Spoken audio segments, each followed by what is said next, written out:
morning and welcome to the first Paraclimbing World Cup of the 2022 season. We are in Salt Lake City, Utah, here at the beautiful Front Climbing Club. Where you'll get a really good look. You can just see the bottom of these wooden walls here, a gorgeous gym.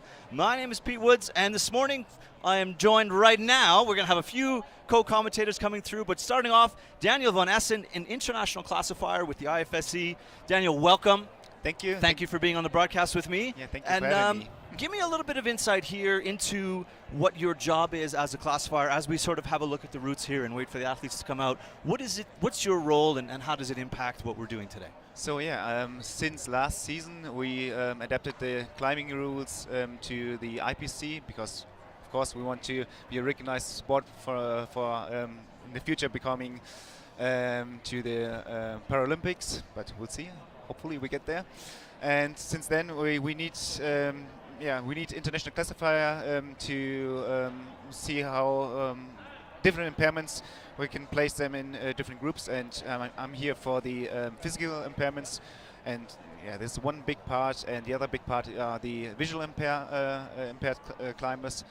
I'm not so familiar with them, and we start with them right now, but I can give you some infos about that. Yeah. Sure, and we're going to start off with the visually impaired, so the B1s and B2s are going to be together here, and it's going to be Ravina Ali, Nadia Bradici, and Tanya Lusic, and they're going to come out in that group together. So that's going to be the first group that we see, and I believe they'll be climbing the route on the far right. We'll get there. The men B1 lead final is going to be Alexandru Benchea, Francisco Javier Aguilera Amodeo, we might shorten that one down, and Raven Nedu. Yeah, maybe a quick run through the numbers, and B is for the visual impaired, and the numbers, they indicate the how it's like three severity, numbers. Really. Yes, yeah. Severity of the visual impairment. So 1 is the most impaired. These climbers will start with blindfolds as well, and all the B climbers, they have a side guide to say where the holes are, and they using different systems like clockwise, pointing out there at 3 o'clock there's the next hole, reach out 30 centimeters or something. So that's very interesting, and also it's totally different from what you see somewhere else in other competitions, because it's mostly quiet, because they need to hear the side guide. To me this is maybe the most fascinating corner of paraclimbing, is the sight guides and the communication that needs to happen between the climber and the guide. And some of the athletes choose not to use headsets, some choose to use headsets so they can communicate. I know some of them, I have seen it happen where the rope might brush against your ear and knock your headset off, and now you're back to shouting, and you think of all the things, just to, put yourself in that position as a climber and imagine, now you're, not only do you have to be fit and you have to be strong and you have to have all the technical movement, now you have to navigate with someone sort of guiding you around. And in the B1 classification, the climbers are completely blind. So they don't have, you're not standing on the ground, so you and I might look at a route and preview it and then try and remember it when we're climbing it, but we've seen the holds in their orientation and we have an idea of their spacing. Here we're talking about being described from the ground, a route, and you have to create that picture in your mind, and then you have to go and climb it in your mind from memory. And it's what incredible. You see, it is incredible. You see the callers often will mime the movements through holding their climbers' hands to point them up through the next hold. So to me, watching that process, and I talked a little bit with Chaz, one of the Canadian climbers, and his caller is Alana Yip, and she was talking about how you have to remember that you're telling someone else how to climb. So how you would do the move is not important. So then it's like, a big reach out right. It's like that's not his style. So you have to know your climber and point them through the way that they want to climb their route. So too much information, maybe too not good. Too little information, obviously not good. You don't want to be up there saying, where am I going? Trying to recover and rest. Where are we going next? I'm like, wherever you want. Do what you do. And then the gym, as you said, gets very quiet. So it'll be interesting that you can hear the applause now, and then it's a bit counterintuitive to not want to cheer when people are climbing, but it'll be nice and quiet. We'll probably put all our voices down. We're quite close to one corner of the wall here, so you might hear us be a little bit quiet. We won't necessarily be shouting. And then we're going to get underway. So there are, I think there's first. We're going to do women's first, and then on the far right route, on that purple and green route, which is around 6B, I think. And then we're going to run through all the men, B1, B2, B3 in that order, and they'll be on one route over, and then there'll be a quick gap, and we'll move into the AL categories. So we're going to start with the B1 and B2 women, and they've been combined together. So if we have a minute here, can you explain a little bit about the merging of the sport classifications? Yeah, for competition purpose, sometimes when there are not enough athletes from different countries, there needs to be a certain number. I forgot how many. I think it's at least 4 athletes from 3 different countries. It needs to open a sport class, and if we don't have that much athletes, then we can have a merging system. So different groups get merged together. So that's why. Okay. So we merge. There is a process. I have a flow chart sitting in front of me. It's much more complicated for the A categories and the RP categories, because you want to keep the competition field as level as possible. So the B categories, we smash them all together and we put them on the same route, and then they get the podium accordingly. So it's something that you have to add into every competition. You might show up and realize that you've been merged into another category, and I think I'm just waiting for athletes to come out because I don't want to start for too long on the conversation, but people go through the classification process the day before qualification, and you have to get reclassified. Is it every season or is it every event? How often does that happen? So it depends on the impairment you have. For example, if you have a stable impairment like amputees, we confirm their status, so they just don't have to come every year again. But some of the impairments, like neuromuscular disease impairments, when they are fluctuating or progressive, so we want to see them every other year or or if you're really new to the sport, so we want to see how you will adapt to, and there are some things that might change, so we want to see these athletes again and do a reclassification with them. So that's the whole idea behind it. Yeah, and the athletes that are coming in who are new to the World Cup, I know there's a few first-timers here, and I know I'm Canadian, so specifically I've been talking to my Canadian athletes, and they go through the whole experience, and they don't know how they're going to get classified, because they know what they go through in everyday life, but they've never competed in a World Cup environment. And she's like, I don't know if I'm going to be AL2 or AL1, so you have that. You're not necessarily sure coming into the World Cup who you're going to be competing against. So that adds a layer of anxiety and stress as well. So if you thought World Cup climbing was hard, let's put all these factors in as well. Yeah, it's not only stressful for the athletes, for us as well, because we want to do a good job, and it's it's still progressing. We try to adapt the rules and make it as fair as possible for everyone, but everyone is unique. Every impairment is unique, and now I think we're going to start with the first climber. Yes, Ali Ravina from the USA is coming out first, and you see her collar just walking through the position of the start, and getting her everything you can reach before leaving the ground.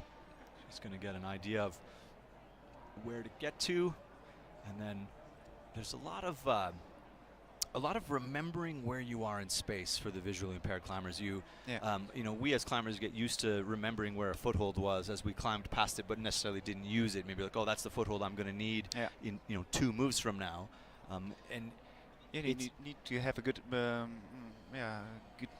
space. You'd be aware of where you are, and someone says, oh, there's a foothold you haven't used yet is coming up on your right that you're going to need. You can't overload the information. And it's also scary. You're not seeing anything, and you feel insecure, and you don't know what is below you, and if you don't want to take a fall. Yeah, of course. It's still climbing, right? Yeah. So Ali getting us underway here. And you add in the fitness factor. You have to spend a little bit longer on each hold. And I remember speaking last year with some of the athletes that when they're still climbing quite fresh, you sort of reach quite confidently. But once they start scanning, so sort of feeling the wall around, that anxiety is going up, and a little bit of the pump comes into the forearms, and you can see that. The same as all of us when we get tired on a lead route. You can see when a climber is like, okay, now I'm getting tired, and I'm not listening to you anymore. Yeah, it's true. You will see I mean, with the classes like the B1 classes, they tend to be a little bit slower because they don't see anything and have the blindfolds. And with the other athletes, ophthalmologists, they're doing the classification with the B class. So I'm not so familiar with the classification. But it's mostly, so there are two factors. It's visual acuity and visual field, what we take in account to classify, or the ophthalmologists, to classify these athletes. And if you have some, if you can see some shadows and some holes, but not shapes, but not detail, maybe. Yes. Then it's easier and you're a little bit quicker. For the B1s, for example, when they don't see anything, they rely totally on their side guides. So it's a little bit difference in the speed of the climbing as well. Definitely, and you'll see it as we go through the category, because we're going to start at B1, then we're going to do B2 and B3. You'll see that difference coming into play. You know, whether or not you can see where a hold might be, but not necessarily where the good part of the hold is, or how good it is. But at least you have an idea of which direction you're moving in. That'll change the as you say, the speed with which they work through the route. I know Chaz was saying yesterday, the first time he had been through this process getting classified, he's like, I had to interpret an E in 10 different ways, with the ophthalmologist. So he enjoyed the process. He said it was very interesting to go through what's required, in which way to get classified. Yeah. So he thought it was very interesting, to layer into his World Cup experience. Oh yeah, sure. Looking good so far. She's pretty close to us. That's why we a little bit quiet.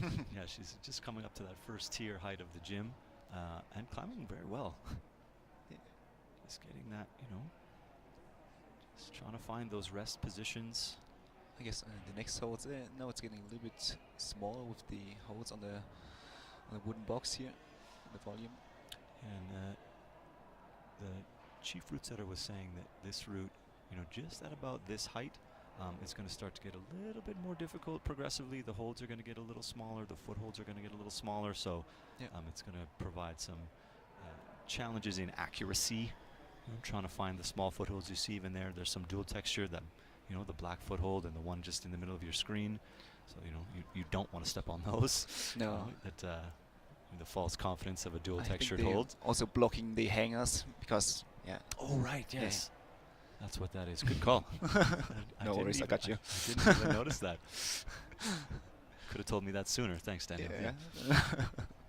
Here, because if you step on as a biathlete, if you step on the hanger, you most likely don't notice that it's not. You're not just supposed a foothold. to. And with fatigue, and you take everything, but so it's good to block them. Yeah, definitely. Oh, a little slip, but still maintaining that tension. Ali here moving up into the top third of this route. So trying to get this foothold here. She just came from a pretty good rest, but I wonder if she'll choose to. This is as good as the holds get for a couple now. I wonder if she'll choose to rest here.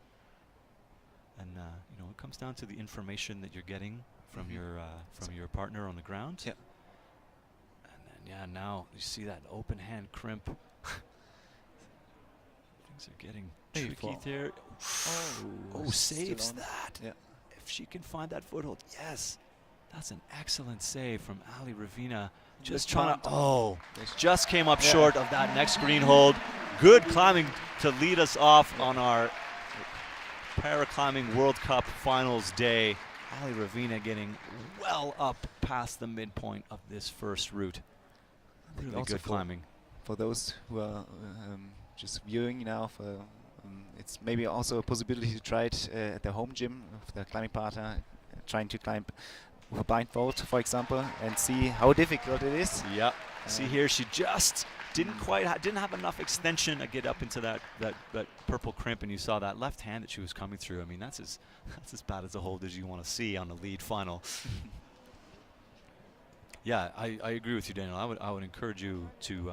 It's a really good way to get an appreciation for the process is to go out and get a blindfold on and have a friend kind of try and talk you up it and welcome to the experience and give you that appreciation of what is involved and all the extra layers of training and communication and that need to go into it. Yeah, that's true. So now we're going to see Nadia Bradici from Italy. Just getting a quick belay check. Yeah, I really like the atmosphere of all the paraclimb communities. Yeah, it's very nice to be here and see how the sports is progressing and evolving. And I hope we can keep it going like this. Yes, almost 100 athletes, 91 athletes coming across 19 countries, which is quite a good representation. It is. Obviously, you know, most of the climbing community is in Europe. The North American scene is quite a bit smaller. Yeah. So to have that amount of athletes come over for the Paraclimbing World Cup here it's really fantastic. Yeah. And you know, I'd encourage you to go and look back and watch other broadcasts. There's, you know, we've been having Paraclimbing World Cups for many years now, so it's you'll see lots of different athletes over time and watch people's careers progress. Just as you know, you have your athletes that you're fans of. There's definitely people have favorites here, and there's a couple of very dominant climbers on the paraclimbing scene who you'll see today. So the physical impaired climbers, I know better, and I know some of the stories and the backgrounds. We can give some more information there. But, yeah, because there's a mixture of people who have congenital impairments, so things they were born with, and then people who have gone through traumatic incidents, or you know, people who have had accidents in the mountains, or you know, whatever that might be, and have come back to climbing or found climbing as part of a rehab process. Or some of them were professional climber before. And so it's interesting, and all of the athletes so it's so motivating to be here for all the athletes, and the spirit is so good. And and we've got a few of the the teams are all here for the bookended Boulder World Cups that are going on, and a lot of those teammates are here. They were here yesterday, and a couple of the American teams, they're judging, they're belaying, so you know, that's keeping that, you know, the team communities, you know, adds that cohesion. Nadia moving very well here. He's climbing very smoothly. Made the first half of this route look looking fresh. Yeah, very fresh. Just you even just see, you know, as you know, every move is that little twist. You know that as if you're you know, maybe a less experienced climber, the steeper the wall gets, the more you want to make sure your hips stay close to the wall. The more you want to use the big muscle groups. She's just getting up here to where we saw Ali have just get through these small crimps, and that's going to be a better position. She's going to be able to make this bump here, I think. Yes, and that's going to put her just ahead. They do come out in reverse order. If you see on the left of your screen, it's a great graphic to show sort of the numbers are every hold on a lead route has a point value, so that's how we score lead climbing. So if you get to hold 40, then you would get 40 points. If you get to hold 41, you would get 41 points, and that's all the way through. And obviously all climbers are trying to get to the top, but this is how the scoring works. So we see Nadia here, moving, getting up through now, just a couple holds from the top. I wonder if she's going to top this. I would say that, the silent anticipation in the crowd. See if we're going to get a top out of this, but she is still moving very well. Yeah, we can hear the side guide giving information. Yes, 2 holds to go now. I think this is going to be it. 1. This crowd is starting to applaud. Yes, wonderful stuff. The top here from Nadia Bradici, and a wave to the crowd. Very good climbing, very smooth, very confident. Great body position throughout, lots of little subtle twists and drop knees. Really good control over that. Just in the second big volume there. Looks like a little cracks there. Yeah. But it's getting progressively harder, as we were talking to Carly, the chief route setter before. Yeah, and that just that section where Ali was unable to make the move out left to make the move to the volume as easy as it was made there by Nadia. Not easy, of course, is a relative term. Great stuff. It's awesome. She's excited, you can tell. And now that's going to bring us to our third athlete in the finals, and that's going to be Tanya Lusic. I think the wall architecture is so nice here, just with the wooden panel and the wavy forms. It's probably a little bit harder to set on, but it's just from the visual. Yeah.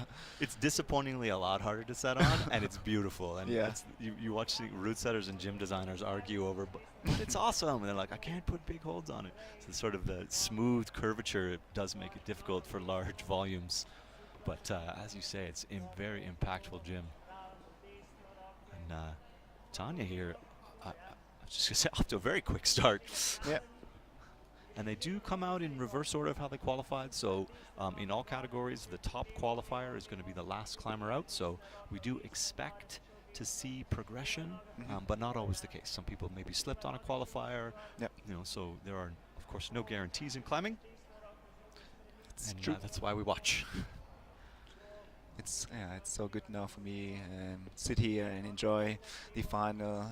Yesterday qualification for us as classifiers is still part of the classification. So if we see if some athletes present themselves totally different what we assessed before, then we could change classes, but that was not the case yesterday, and we're pretty happy to sit now here, relax today. To relax and enjoy the finals. Yeah, a very interesting point, and we'll come back to that over the course of the broadcast, is that the classification is an ongoing process, not just year to year or competition to competition, but in the midst of the competition, because things that you maybe test for in the classification outside of the gym do present differently on the wall. So people's mobility might be either more or less obvious when you're climbing in the vertical space than maybe moving around in the horizontal plane. So that's a really cool part of that process as well. And you guys you work hard. Yeah, it's challenging, but so busy all day, but it's so rewarding and so nice to be part of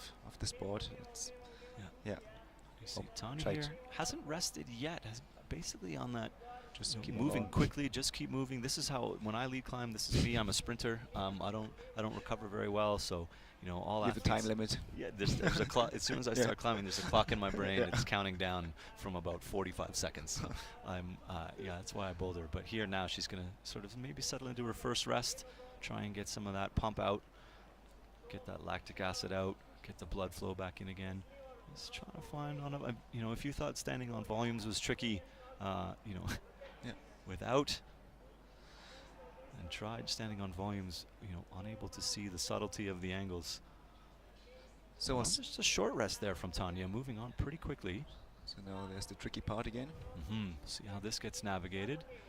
And I do think the way that Nadia came through to that, this is going to work too. Yeah, this looks good. Just a shade farther. Just a shade farther. Just got to stand that left leg up. And now there's a little buzz in the crowd. Just hoping. Yes. Good stuff. That's going to have sapped quite a bit of energy from the right hand. We'll see if it has an effect as she comes through this sequence, but so far, good recovery there. Tanya's just climbed her way into the second place position. We'll be hunting a top. There. So I was talking yesterday to the Romanian physio, and they have a big and strong team of visual impaired athletes, because he's very involved. I think he's working in a lot of athletes with visual impairments, or just in general. And he was telling me that the big problem is when they slip and they have a lot of injuries with ankles, for example. It's just another layer to consider. Yeah. It's unnerving to not know where you are when you're gonna slip. Tanya now just needs to make this last cross. It's gonna be a little bit more awkward. Oh boys. Yes, good stuff. Tanya Lusic stormed up that route, took almost no rests. It's very, very good climbing for her, and that's going to put her at the top. I believe we go back to a count back to the qualifying. And it'll take us a minute to pull up the qualifying, the actual results, but at the moment, we deal with ties. If you're new to competition climbing, if there is a tie in a final, we go back to their scores in the qualifiers. So I would imagine, and here we have, as it stands now, that's going to be our podium. Tanya Lusic on top, Nadia Bradici, and then Ravina Ali. That is going to be where we're at. I do have yesterday's results, so let me just, while we have a minute between categories, we're going to change routes. The men are going to climb on the next route over. Let me see what we've got from the qualification round yesterday. Just takes me a second to find out where we're at.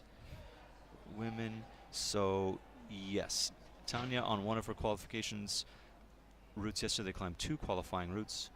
She was ahead by 10 holds, so that's going to give her for sure the gold medal position. They both Nadia and Tanya topped their first qualifier, and then the difference was on their second qualifier. So that's going to be the difference here. And right away, no time wasted. No. We're moving on to the men's B1 category. And just like that. Romanian athlete.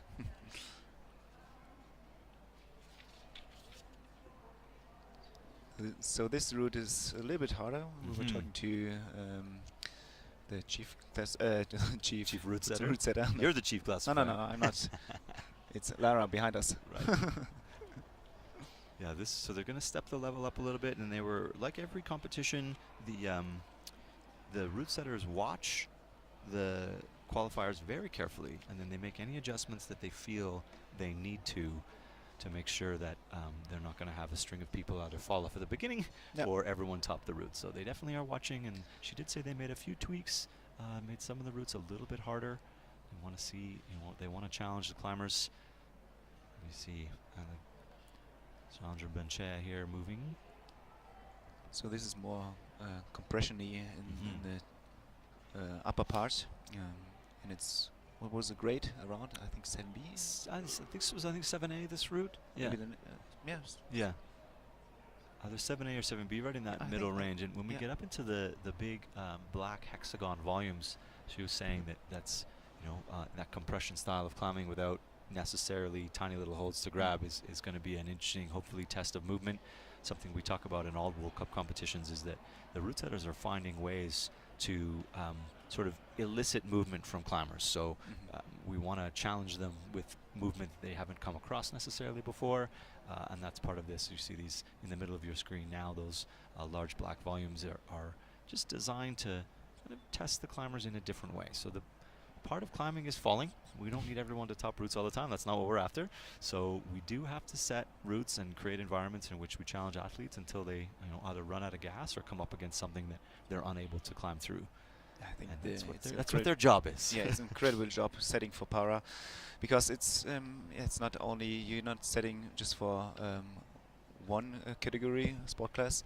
It's for they share the routes, and so you need to keep in mind every different impairment and sport class, and and they do share some routes, so they have to set, and when we get into some of the other classifications, we'll explain some of the mindset and how that route setting comes together. But you have to have a really good knowledge of movement, and then a very, very good understanding of how to set for the different kind of impairments that we're going to see in a paraclimbing event. Yeah, I think, and they do an excellent job. Yeah, I think so too. So we were lucky enough to test the quali routes 2 days before, and it's also for us because it's. A little slip there, just trying to find. Yeah, it's going to be tricky to get the footwork here. As you see, as it gets a little bit steeper, just getting a bit of a knee scum, just unable to get around that black volume. I think if you'd been able to get a foot up high and get established there, maybe that undercling compression would have worked better. That's a hallmark of difficult climbing, is that when you're reaching above your head and need to pull out from the wall, you want your feet up as close as possible, and he was just unable to find the balance of standing on that big black volume. But good climbing from Alexandru. We'll see where he sits after the next 2 climbers come out. So you never know. As the first one out, you kind of climb your best, and then you hope, you hope for and this is classic in climbing, of course, all the time, is that you're always hoping that your competitors climb well, but you're hoping that you've climbed better. That's true. So when you're out first and you then just have the leaderboard, Yeah. you just can wait and see. You've done your job. Yeah, yeah. You got here. So now I love it. Yes, Aguilar. Amadeo's support dog comes out with him and gave him a little you sit and behave. I know lots of people we go to the crag, as soon as the climber leaves the ground, the dogs start barking and they're like, where's my parent going? So very well behaved. And you see also he's securing with the microphone, yes, and the headset extra, and then having an extra blindfold. Yeah, that's as we were saying, and I think we even saw Ravina had trouble with her headset at one point, and the rope kind of knocked it. He's got that bandana around to keep it firmly on his ears so he doesn't lose track. Francisco getting ready now to take on this finals route. I love that blindfold. It's hilarious. Yes, it is. It's a good sense of humor.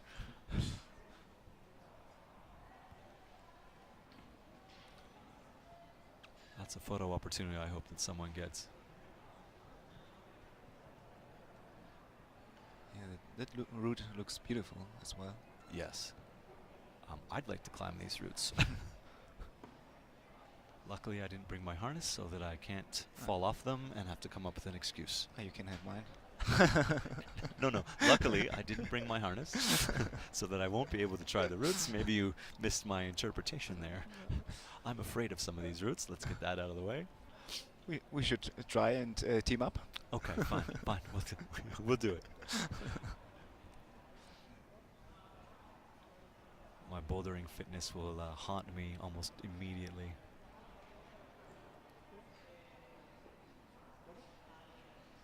Yeah, the small footholds. Yes. Yeah. That's really good through this section. Mm-hmm.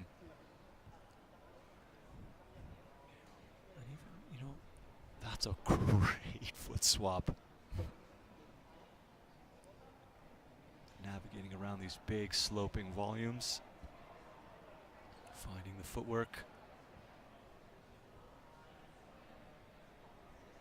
Francisco here moving very confidently.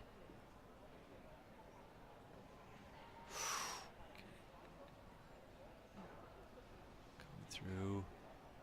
Yes, there it is. Smaller. Yeah, getting smaller, getting steeper. And then it's quite of a big change of style now. Yeah, we go from that sort of at least being in line to this very outward pulling compression type of climbing. Now a lot of extra squeeze, and we're going to see just getting up to where Alexandru came off. So we've had trouble finding the body position to solve this move. We'll see if Francisco can sort it out. A couple little crimps on these, and there, yes, that's the foot placement that we're looking for. He's going to be right on the edge. Yeah. Just has to find a way to push out from the wall, and a heel hook. That's great. That heel hook there is going to make a big difference. He's through that little crux. Good climbing. And to stay that long in some of these positions, wow, very taxing.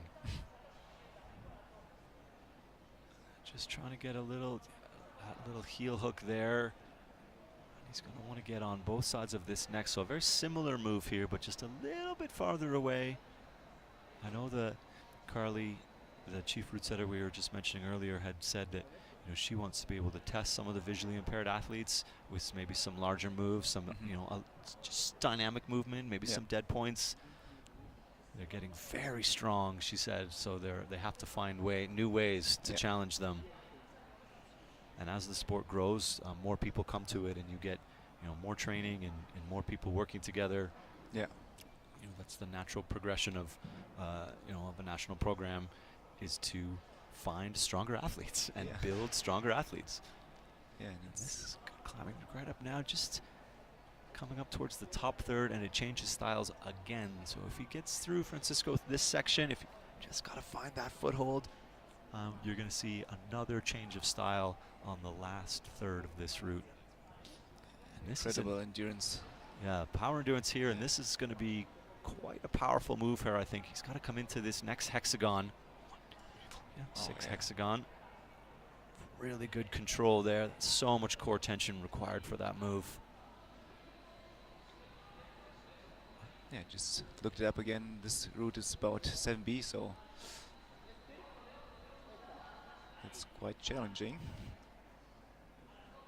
And I'm just off the top of my head, I don't have it, but I'll get you a conversion for our non-European. Oh yeah.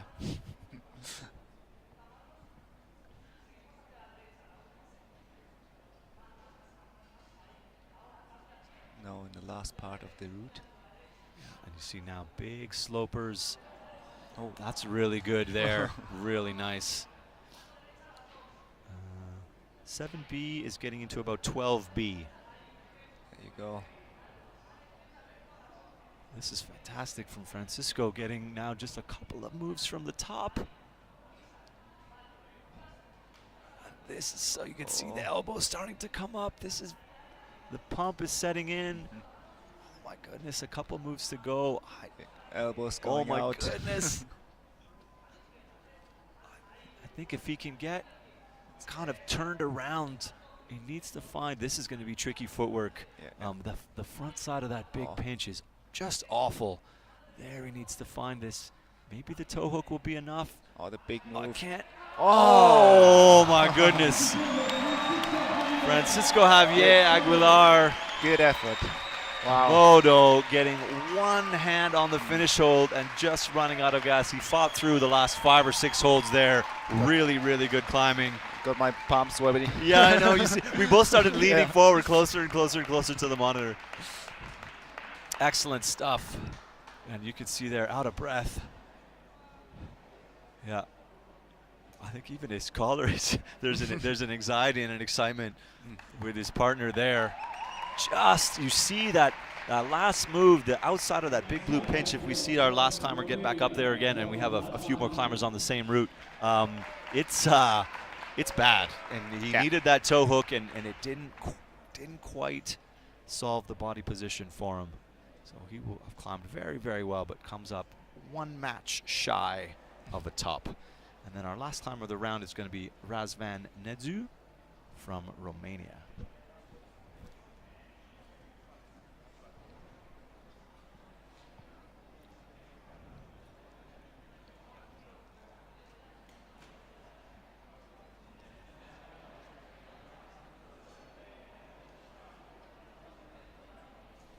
All right, here we go.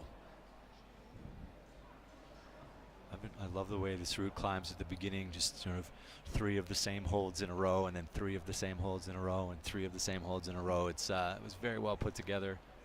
Just when you think you've got, it's like, okay, we're climbing slopey dishes, now you're in a crimp. You're like, okay, fine, we're crimping, and now we move on again. So they've thrown a lot of different styles into this one route.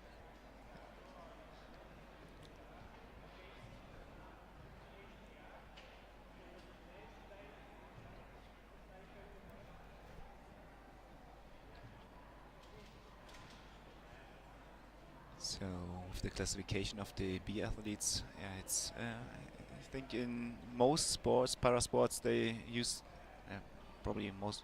I think most sports use the same system with the 3 degrees, and I think the classifier who are most ophthalmologists, and they need to be in the ISPA, International Sports Federation of Blinds. I think it's something like this. But they're pretty used to the classification process, and for us as PI classifier, we're just doing it for the climbing, and it's it's very challenging. We just started it now; it's the 2nd year, and it's still a work in progress. Because you're adapting to systems that have been in place for longer, not necessarily designed for climbing. So that's part of that process. And you know, it has to align with the Olympics because we're trying to have paraclimbing get included in the Paralympics. So you have to be in alignment with their process. You can't come in and pick your own. No, they have a classification code, and it's good. Yeah, and we try to get everything that we can, give our bit, and try to be included. Yeah, and have your influence, you know, and bring it to the paraclimbing sports in general. And then maybe you get that little bit more exposure, and then you find some people who are like, oh, I didn't know that, you know, climbing had that, you know, that inclusivity that would allow me to come and join. Yeah, last year was a little bit, still it is a little bit challenging with the COVID and traveling restriction. It's getting easier now, but last year was hard. So it's good to see all the athletes, or more athletes now, coming here to the competition. And able to travel, and more athletes in the gym. We get to, you know, we have more spectators. It's Canada adds to was the environment. Quite strict as well. Yes. Yeah, we were very strict. I'm not sure if you can hear, but we can hear the collar, and a little slip there. Just that's the heel hook. Yes, you can hear the collar just sort of saying, you know, I don't speak Romanian, but I imagine it was, you know, a little higher, a little higher, a little higher. Just trying to find. There's that a tiny little. I mean, that's a really bad hold to be trusting here. If you can keep that perch position, you got to keep your weight over that foot. That's really good. I wasn't sure he was going to get out of there. That little foot slip made me wonder if he was going to survive that section, but it does add. Every time you are unsure of your feet, you're sapping more power from your upper body. So, you know, we only see near the top of the route if you know, little mistakes or slowdowns in any sections are going to have a toll in the last pitch of this route. We'll see how his fitness is, but so far it looks very good. Yeah. These positions, like, they look physical, and holding them that long. Oh my, yeah, this here, like this through this whole section is very powerful, and they're not rest positions. No. You know, you're under full tension, and they're. Oh wow. Yes. Different approach. That's good. That heel hook, and then this if you can unwind here. Yeah. Maybe even get a. Sure, if he's going to try and steal a little bit of a rest here. I think she needs to see if he can keep the swing and the momentum. Oh, yeah, that long toe drag across that volume to another compression, completely avoiding the just running out of reach. Did really good climbing through there, but I mean, he was maybe nearly a minute through those black volumes, and just there's only so much you can ask when you're climbing through compression in that way. So good climbing, not quite enough to get on top of the podium, but that is going to be a silver medal for Razvan Nedju from Romania. Impressive. Yeah, very impressive. Here you see that left foot is in just a smear position, and it just ran out of tension as he was falling away from the wall in that overhang. Close, but not all the way.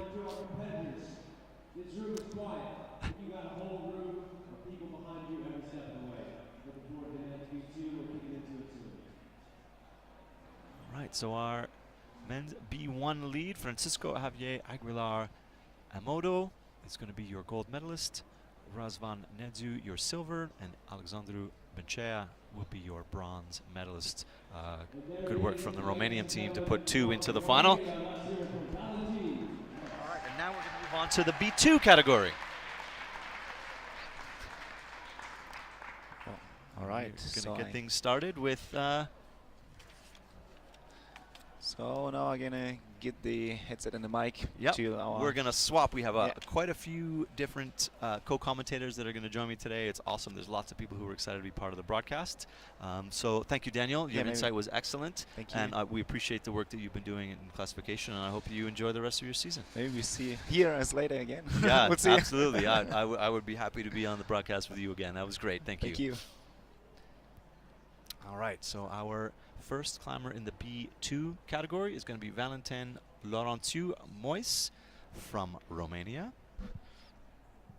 Okay, And now I'm going to be joined by Lara Huisman, also an international classifier. Yes. Welcome to the broadcast. Thank you. Thank you for joining. It's exciting to be here. Yes, absolutely it is. And you've been here, of course, throughout the whole week as well, Yes. part of the classification process. And just as we watch Valentin get through the beginning of this route, maybe a little bit of insight.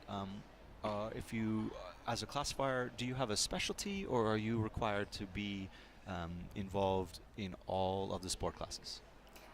Yeah, the background of the classifiers, most of us work in the medical field, like we are medical doctors or even specialized like physiatrists, but also we have physiotherapists and occupational therapists who have a specialty rewards rehabilitation medicine, or they like it. The thinking of because you have to think what is possible. Right. And that's so nice to see it here as well, because you see the athletes finding their way. What is possible? How can I do this? Right. And it's very inspiring, because you don't only use it in climbing, but you also have to use it in your daily life. Right. And that's what my job is back home, learning people to see the possibilities again. That's a really interesting way to merge those two things together, is of how you, It's fantastic. what's possible in your day-to-day life, and then Yeah. how do you layer that into what can you do when you're climbing. It's the perfect combination of Yes. work and your hobby. Yeah, and we can't all be so lucky to have work and our hobbies merged together like that, and it's it's a critical part of the World Cup experience. So it's necessary as well. So we need people who want to have that passion to be involved. So we appreciate the work that you do, and I appreciate you joining me on the broadcast. I know you had very busy, leading up to this, and sometimes it's nice to sit back and watch. But you have you got a pretty good seat. You get a good seat, so you still get to watch most of what's going on. Yes, we do, and it's a real Pavlov thing. Like, you get the sweaty palms as well as a climber. It's you can't help but get a little bit excited, and we sort of we'll be miming out moves over here, and leaning forward and getting excited. So it's a fun place to sit, and it's definitely, you get so invested in the whole process, and you feel the anxiety that the climbers are going through. And there's some first-time World Cup competitors, and even the veterans are going to be nervous. It's part of the process. A World Cup is a World Cup. You see Valentin Laurent too here. Just trying to find through the middle section of this route. This is probably the steepest part. And then here, this is the last good chance for a rest for a while before we get into the big compression parts.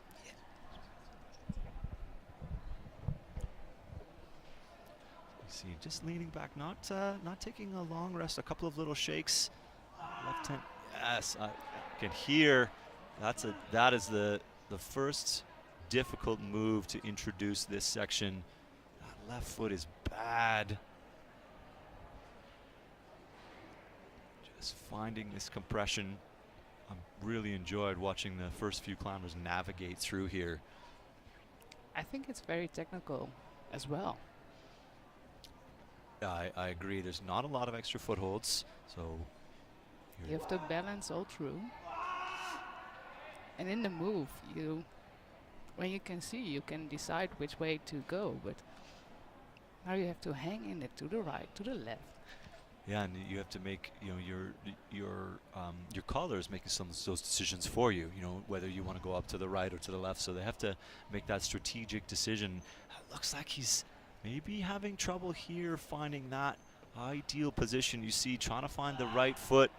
Yeah, and just going to run out. As soon as you're stretched out in a position like that, it's very difficult to apply that tension. You see here, that left foot so low, just not able to generate that push to get out away from the wall. So getting right into the middle of the route, definitely pumped there for sure. And good climbing from Valentin Laurentiu Mois.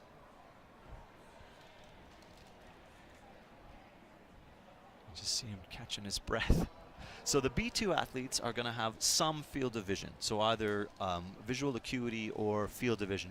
In the B2 category, is it one or the other, or do they sort of merge together? You have to have. I've been reading through its pages and pages and pages. So I am a casual observer, but I did see sort of percentage of the norm when you take the sort of the average or the, maybe it wasn't the average, it was the mean, I think, and then it's percentage. And I remember seeing, being within 40% of peripheral vision, and is it all of those things combined, sort of that acuity and the field? As far as I know, it's combined, but I really focus on the physical part. So with visual, I don't know a lot of. Okay. So that's okay. I have to leave you there. That's fair. That's fair. So suffice to say, as we watch Raul Simon Franco just get a look at, I was going to say, get into the start of this route, you have very strict, like in all the categories, and the same Daniel was saying, the process is quite involved. So we want to make sure that everybody climbing in B2 is, in that same range, so that it's a range of vision. So here you're going to have climbers who, I think Daniel was saying, you might see shadows, you might see shapes. So they do tend to move a little quicker through the routes because they're relying on their collars, maybe a little bit less than the B1 category. But you still have to be fit and strong and solve the technical aspects of this route.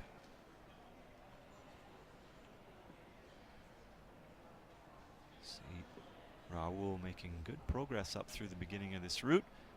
So, making use of the holds that you can grab. Before you get into the holds, you need to hug.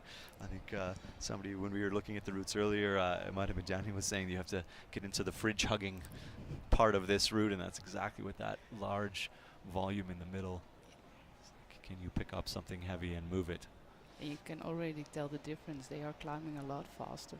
And here, and also not choosing to rest here. I do think that's maybe the best spot for it. They're sort of in the blue crimps that are just up by his hips now, and maybe here if you like the position. So we get a few shakes. And you have to go for it. Yeah, this is you're just getting prepared to come through this section. So a few deep breaths, get yourself ready, and then you're in for a bit of a fight here. And that's a really good look at that foothold that we saw. Valentin. Oh no, I think it was one category. I can't remember who we were. A lot happens in a very short amount of time. But somebody trying to use that foothold on this route, and that was a really good look at how bad it is. Just there we see he's going to come through and put a lot of faith in a very, very small edge, but has solved this first section very well. Just got to get this foothold.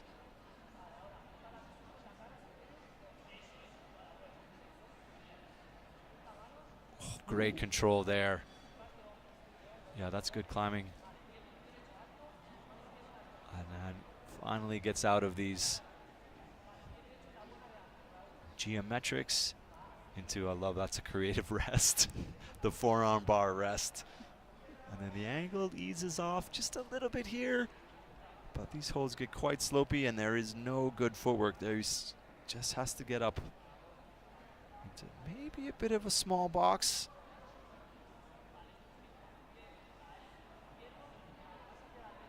A few little shakes. Maybe the pump is starting to set in. We're nearly 50 feet to the top of this gym, so a lot of climbing to get here. Can Franco piece together the last few moves? Oh, going for that little dead point, that bump. Just coming up shy. Excellent climbing is going to put him in the lead position for now with one climber to go. Raul there, just you could see the elbows start to come up as he came into those red and blue holds.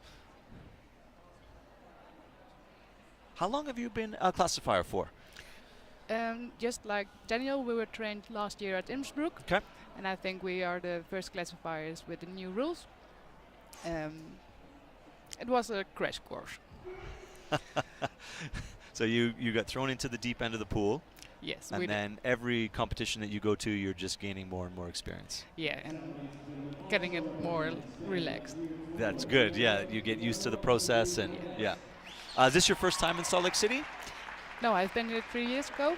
Oh, nice. Okay. But then for a holiday, so. Okay. And did some climbing as well.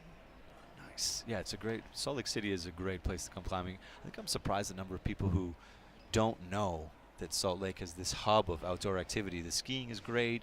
There's tons of mountain biking. There's hiking. There's lots of climbing through here. And I was one of those. You were one of those people. Yeah. It was. We were here for 3 weeks. We went to the Grand Teton, to Yellowstone, but when we came back, we had 2 days in Salt Lake City, but we didn't know we could climb. So we drove up to a little canyon to rearrange, get our luggage together, and then someone walked by. They said, "Oh, you're climbers?" "Yes, we are." "Do you climb here?" Like, "Can you climb here?" Like, and then we had to go to the airport. And so you in the rearview mirror, you saw the climbing. Yeah. That's great. It's and there's lots of it. You know, Maple Canyon, American Fork Canyon, Little Cottonwood Canyon. Salt Lake City is in a bowl of cliffs and mountains, and it is an excellent destination. As we see Guillermo Pellegrin Gomez from Spain, your top qualifier in the men's B2 category. Let's see. Let's see what he can put together. Just getting established, and you see the same collar here across the Spanish team. So there's some athletes have their own, and some athletes, you know, they share across the team, and you want to develop a relationship with them. You want to be used to the voice in your ear, and you want to have an understanding of level of information, or, you know, when to stop talking and let me rest. You know, the voice in your ear can maybe, you have to have patience with each other in that process.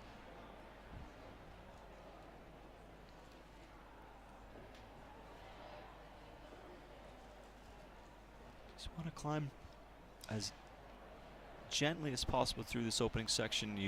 The tendency at the start of a route, if you've never climbed in a lead competition before, you know, there's lots of little tools that the route setters use to get you to overgrip and over squeeze. You want to climb relaxed, but of course you're a little bit nervous, and if they give you crimps at the start of a route, you tend to over crimp. Even there, we saw Guillermo just like kind of quite close fist crimping those first two red bars, and they're quite good. So, you know, if you're relaxed, you can climb open-handed through there.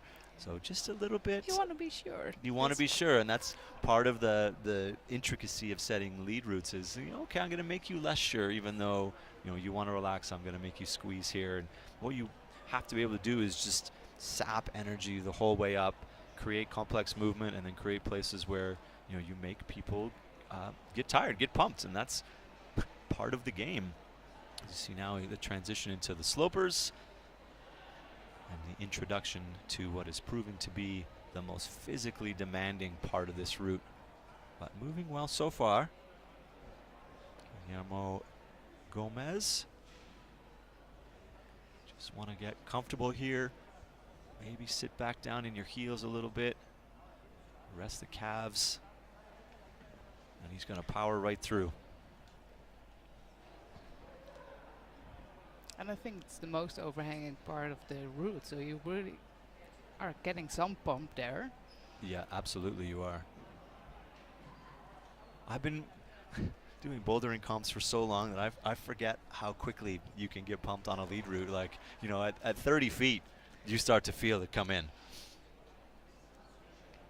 Like everything, although, you know, you might be able to climb 513, a 512 competition route is going to take its toll because of all the other aspects that go into it. This is good here. That right heel hook is not ideal, but he's making it work. And then stepping up on this tiny little disc, it's so bad. And he's just got to find it here, right on top, and just a little shake in the calves. And that's going to be a nasty foot swap. Oh, excellent. Nice. Excellent. It looks very bad. Yeah, very good footwork. And maybe a little. Oh, almost saved it. Just that friction let go. Anytime you're standing on a volume and you get up into your toes a little bit, you're reducing the friction in the rubber. And he almost saved it. He just started to grab and then not enough. It cost him some skin, I think, though. Yeah, I think so. You just right there, you saw both hands slide across. So I think he might be a little bit disappointed. That was a slip. I don't think he was out of gas. It started with the left foot and then just wasn't quite in the right position. I mean, excellent climbing from Guillermo Gomez, but I think he might be just a little bit disappointed. Probably thinks he could have got farther up that route. Silver medal. Maybe he was thinking, I mean, you're always thinking top. Every climber comes in thinking top. This is going to be your podium for the B2. Raul Simon Franco, Guillermo Pellegrin Gomez, and then that Tin Laurentiu Mois. All right, now we're on to the B3 category.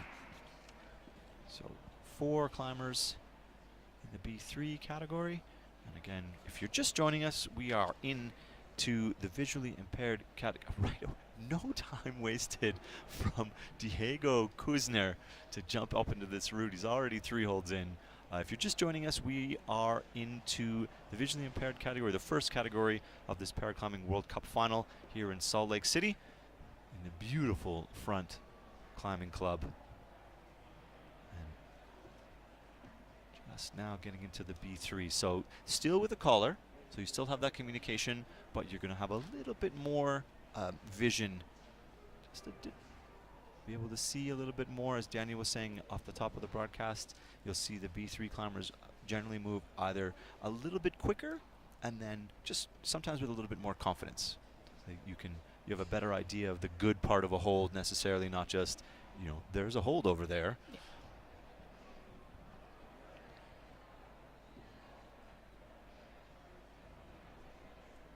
Maybe you can, Daniel brought it up very briefly, that as classifiers, you're also working during the qualification round.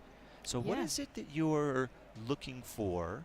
And is it guidelines or more instinct when you're talking about the comparing how an athlete is moving on their routes with how they came through the classification? What is it you're trying to make sure you get right?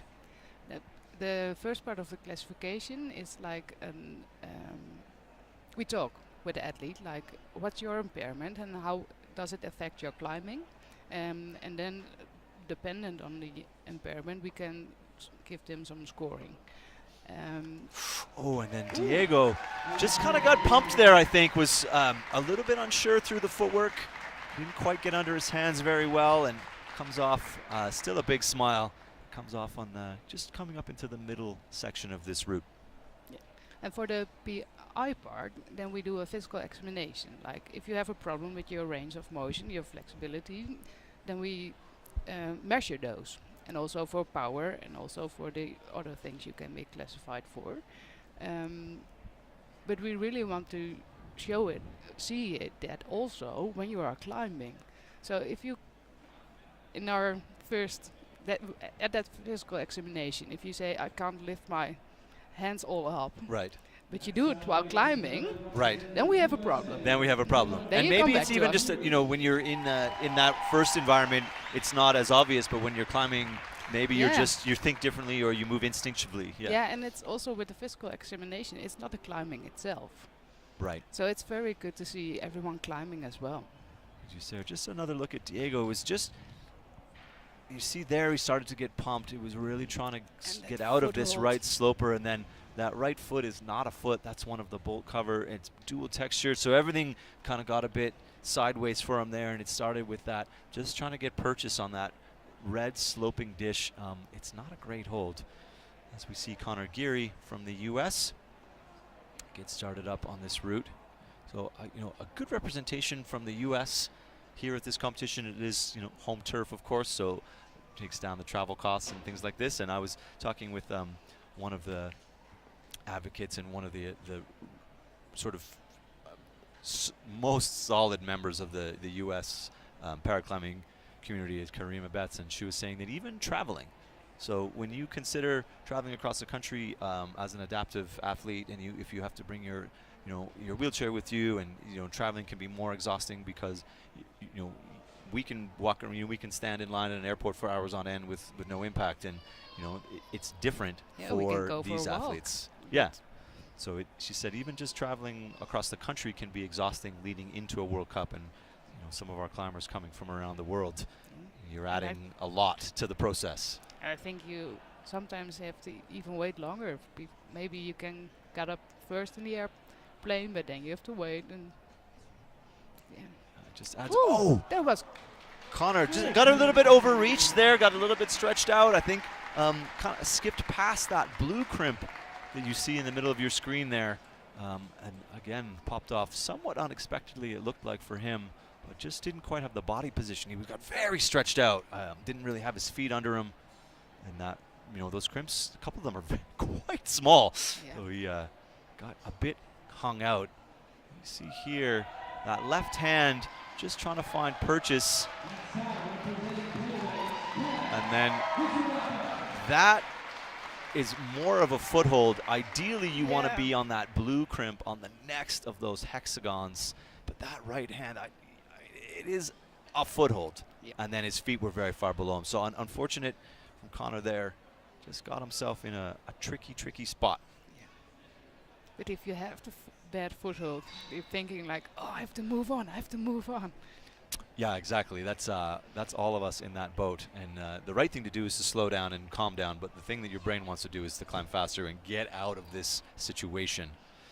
Chaz Mizuraka in his first World Cup, climbing from Canada, got support from the Canadian team. And here, his caller is Alana Yip.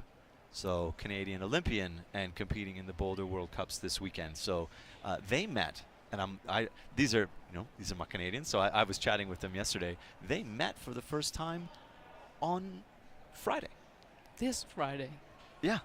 Actually, I think even later. I think they had talked before, but met in person the day before on classification. So they are learning each other's habits. And Alana was saying, and I was mentioning earlier, that she has to remember that to not what she would do. As a world-class lead climber herself, she has to get into Chaz's mind and make sure that she's giving him information that's useful to him. And he said it was great, having that knowledge and having, Alana Yip is as good as it gets. Just a really cool piece of that puzzle is that she stepped up and said, yeah, heck yeah, I want to do that. That's great. And she said it was an interesting challenge for her, too, to think about movement in that way and really, check on the way her analytical mind works. So Chaz moving through here, climbed very well, qualified second in his category to come into this final, and so the work paid off. Just getting a little rest here. Maybe just a few nerves. So you just got to calm down and move confidently.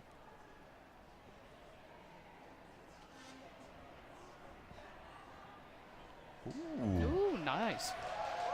Getting so he's got a little hip rest there. So he's the only one to have chosen that.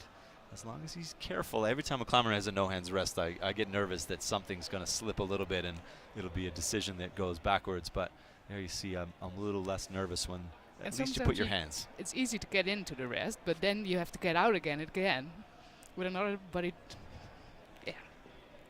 But he managed well. He managed well, exactly. It's you can get lulled into a false sense of confidence in a rest that really you shouldn't be spending a lot of time in. So Chaz, just gotta maybe relax a little bit here. Getting up high in his elbows, but still moving well. I'd love to see him. Ooh, there we go again. Yeah. Cross out, excellent. That's where you want to be to make this move. And then introduce the start of. You can hear him working hard, pushing up into this compression move.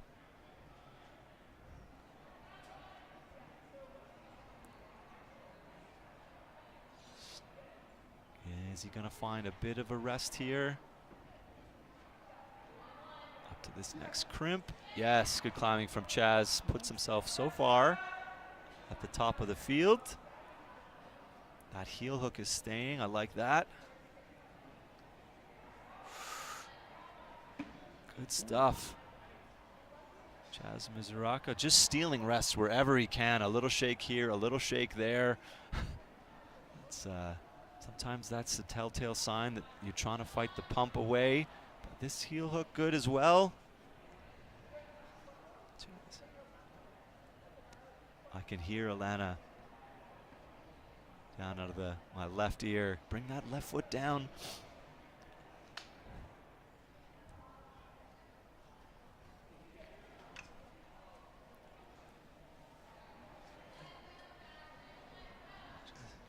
Just see what Chaz can get done here. He does look to be a little bit stuck.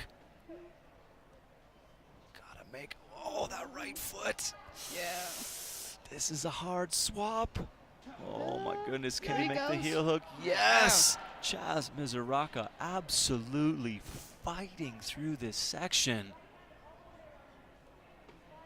I mean, I thought he was in trouble 6 holds ago, and he is still on this wall. And if he can get, there's a little bit of respite coming in the form of this next hexagon. If that drop knee stays top right now. Oh, he must be so pumped already. Yeah, it looks like he's setting up to dead point. Yeah, you can see that's universal. Try and make a bit of a dead point. A really, really good fight from Chaz Mizuraka. The crowd letting him know that they appreciate the effort he put in there. Great climbing. Whew, out of breath. And yeah, you can see when an athlete is coiled up, and here you see it. He's like, I'm just going to make this bit of a desperate move here, and if it sticks, it sticks, and if it doesn't, that's all I had in the tank. So he should be very, very pleased with that performance, and he has set the bar for our last finalist in the B3 category, Cosmin Florin Canduai from Romania. And again, just like storming up to the beginning of the climb.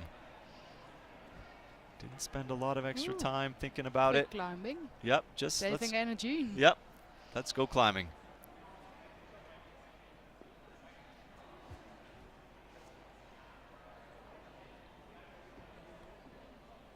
And he's just going to blow through this section. My goodness. He's quick.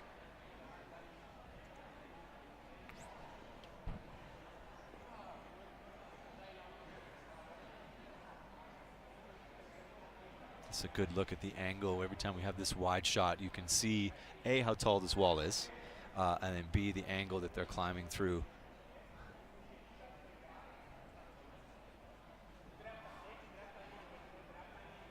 Wow, moving with real confidence.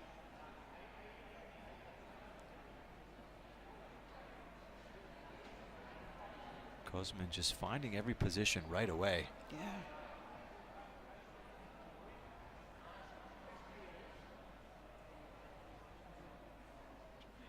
Maybe now this is exactly as designed.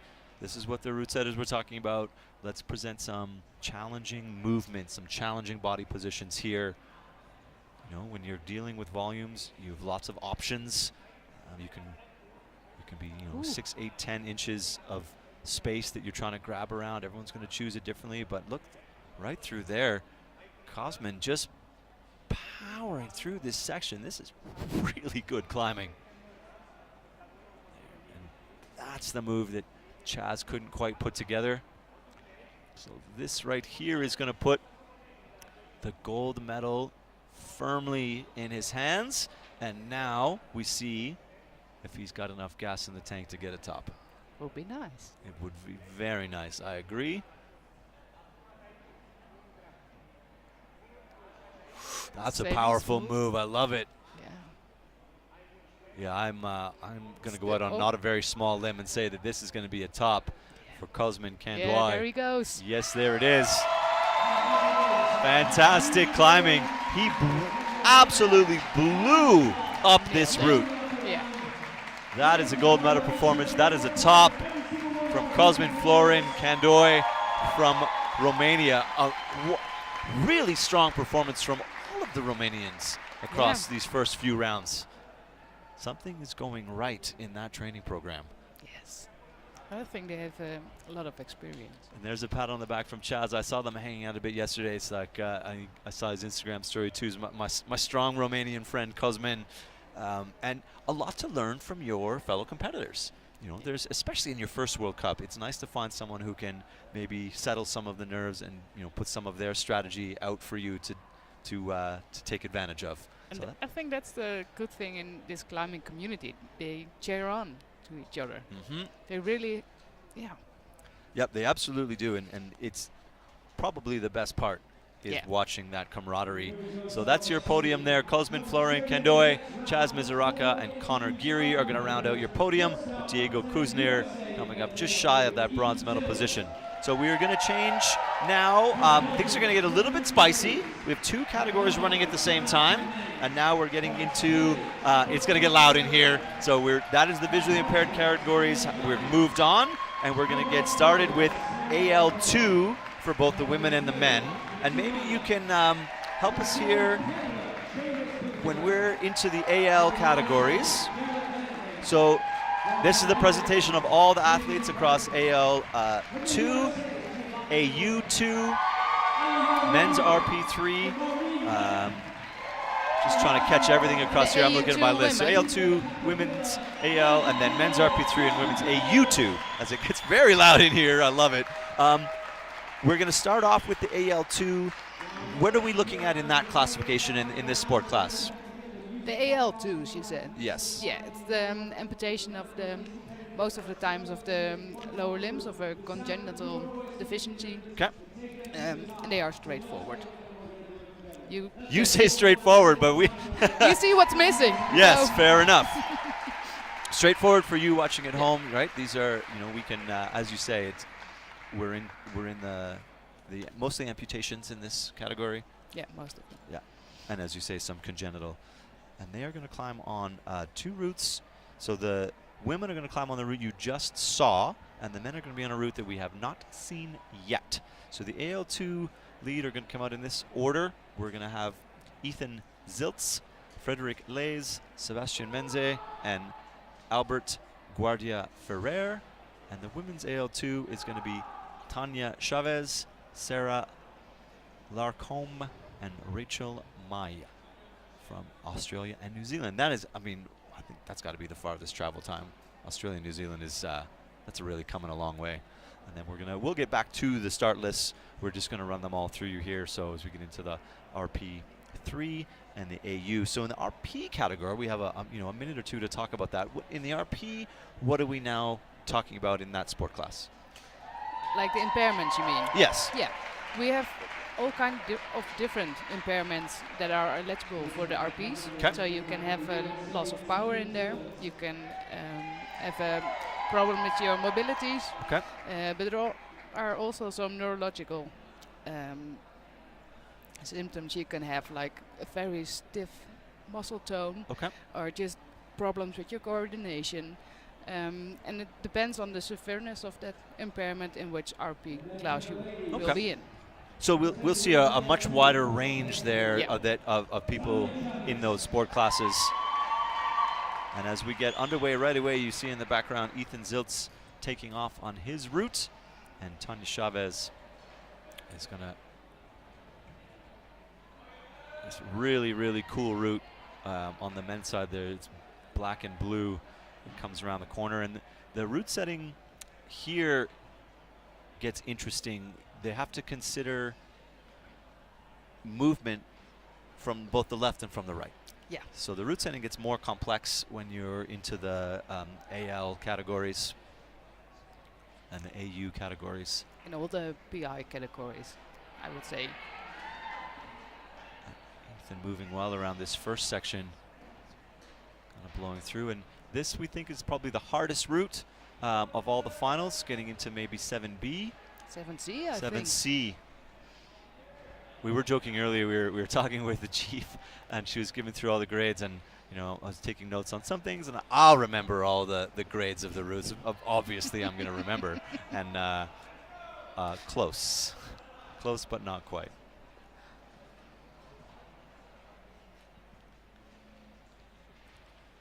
And for our North American friends, if you're unfamiliar, 7C, we're getting into the top end of the 512. So we're looking at 12D, right tipping on that cusp, which as finals routes go in this environment is quite difficult. Well, Ethan taking a chance to get his first rest here. Yeah, good shake-off for the upper part. Yeah, you have to decide what kind of climber you are. Are you, what's your fitness like? Are you, rest and go, or are you need to climb slow and sure? And we'll see a mixture here. Some climbers choose to climb with a prosthetic, and some choose to climb without. Yeah. And it's personal choice. It's not. There's no restrictions in the category or the sport class. You can climb. You can climb as you wish. Yes. And it's there's advantages and disadvantages to both, and we'll try and sort of touch on those as we go. And Ethan making good work of his route here. As well, you see Tanya just getting up into that middle section there through the crimps. Moved through that first half of that route very quickly. Yeah, she did well. Good climbing there. And this is exciting. I'm just on the corner of my eye. I'm looking to see if our chief is nervous. Sometimes the first climber out will absolutely stomp all over route, and it's no guarantee that the climbers following are going to have the same inspired performance. But Ethan Zilt's looking very, very good, getting almost 3/4 of the way up this route. And universally, climbers will, as soon as they're on the rope, they're thinking, you could see them looking up. What did I need to do to get through that section? I love seeing that. I'm going to step aside for a minute, and I'm going to let our chief come in and have a word. So I'll let you guys take over for a minute, and just let's talk a little bit about the route setting, and Carly, walk them through it, the process and what we're doing here, and let's see what we got. Hi, everyone. Hi, we have Carly next to me. Carly, can you introduce yourself to our crowd? Yeah, I'm Carly Le Breton. I'm the chief route setter for this event. And we're currently watching the AL2. Yes. Yep, and the RP AL2 men. Currently on the female route is Sarah from Australia, which is exciting to have some Aussies. Yes, as also yourself. Yeah. This is a really interesting route because we got to use lots of big volumes and fiberglass. Good for like big footholds. Yeah, super interesting. And for the men's route? It's the same on the men's. It's not as steep. In the top section there, it almost goes into vertical. So it's definitely a more technical route. And I think the most challenging things for the one with a prosthetic, you can't feel as well with your own toes. You can adapt a little bit to the feeling, but it is totally different. Yeah. So we kind of took that into consideration with putting like a few bigger fiberglasses on, so you can kind of see where your feet are.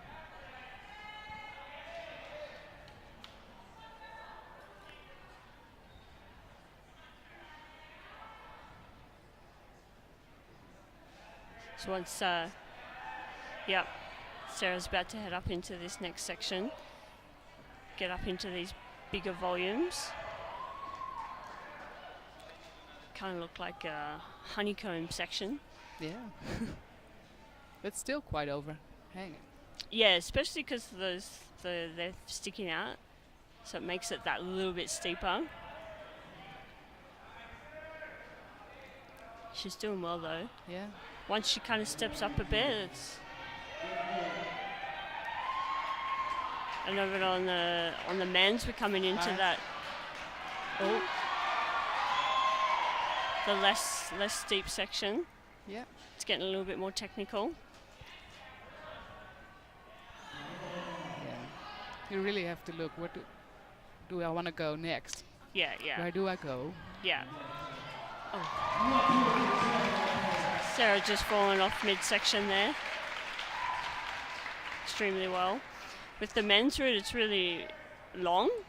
Kind of wanders around and lots of moves. I think it was like around 50, 60 holds. And you see Frederick is really having problems with his prosthetic foot. But now with his own foot, he can feel it much more solid, so he can go for it. Yeah. And there you could see the difference very good, I think. Some of these fiberglasses are really like slopey as well, so you're not going to get too much back recovery-wise. We had a chance to talk with Frederick in the ISO before, and he said, I'm not here to win, but I only want to be the best. Oh, that's awesome. Yeah. Yeah, that's really good sportsmanship.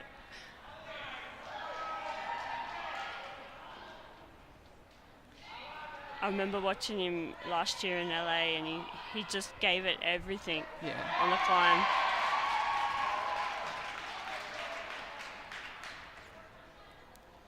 Here he goes, he's up into the last little section. They start to get a little bit crimpier up here.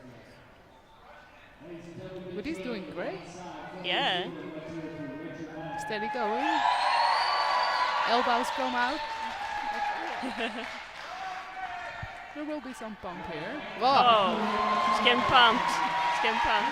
Do you want to go? Huh? Okay. Okay, I'm going to hand you over again. Nice talking to everyone. Thank you. Thank you. It was also nice to have some inside information of our chief route setter. Yeah, that's we chat with the route setters and then we speculate, but having that's the knowledge. They've been here all week, and the process that goes into setting is so involved. And just when we were chatting casually before, there's so much to consider, and then they're comparing, they're putting category sport classes on the same routes. So there's all of these bits and pieces, and so far I think they've done a wonderful job. The routes are interesting, they're difficult, they climb well, they're testing lots of different movements. So very, very cool, and I'm glad to hear from her. And now we have Rachel Mai from New Zealand. Again, just getting up into the slopey section. And just on the very bottom left corner of your screen, Sebastian Menze from Norway.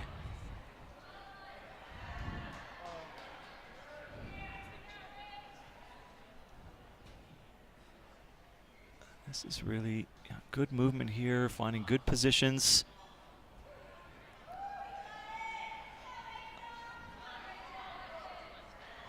I think I heard Carly say this men's route here is approaching 50 plus moves. There's a lot of holds on this route, a lot of climbing.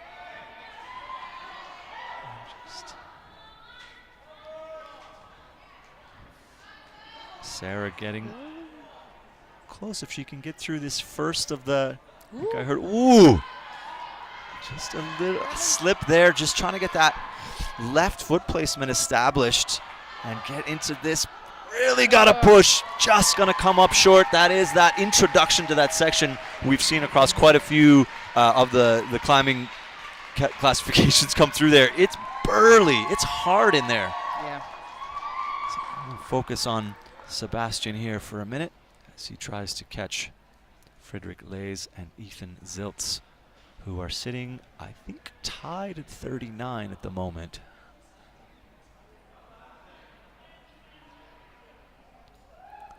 Moving quite confidently through here.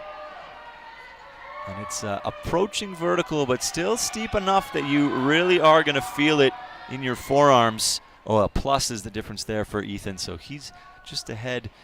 If what you get in lead climbing that we don't get in bouldering is that concept of the plus.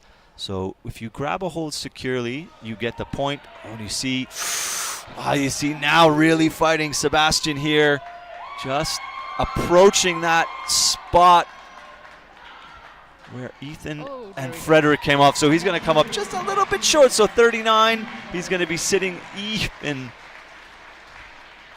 That plus is, we'll get back to that, if you grab a hold and you secure it, you get points for that hold.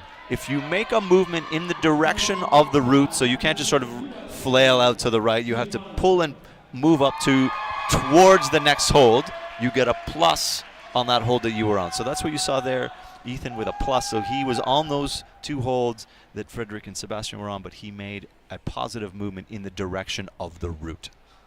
And now we have into our next women's category in the AL or the AU2.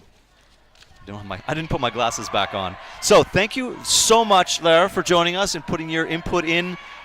Invaluable experience, learning about the classifications and learning about what your part of the process is. So thank you so much, and I hope I get to see you again at the next event. Yeah, we will. In Innsbruck and Villars, we'll be there. Excellent. Thank you very much. All right.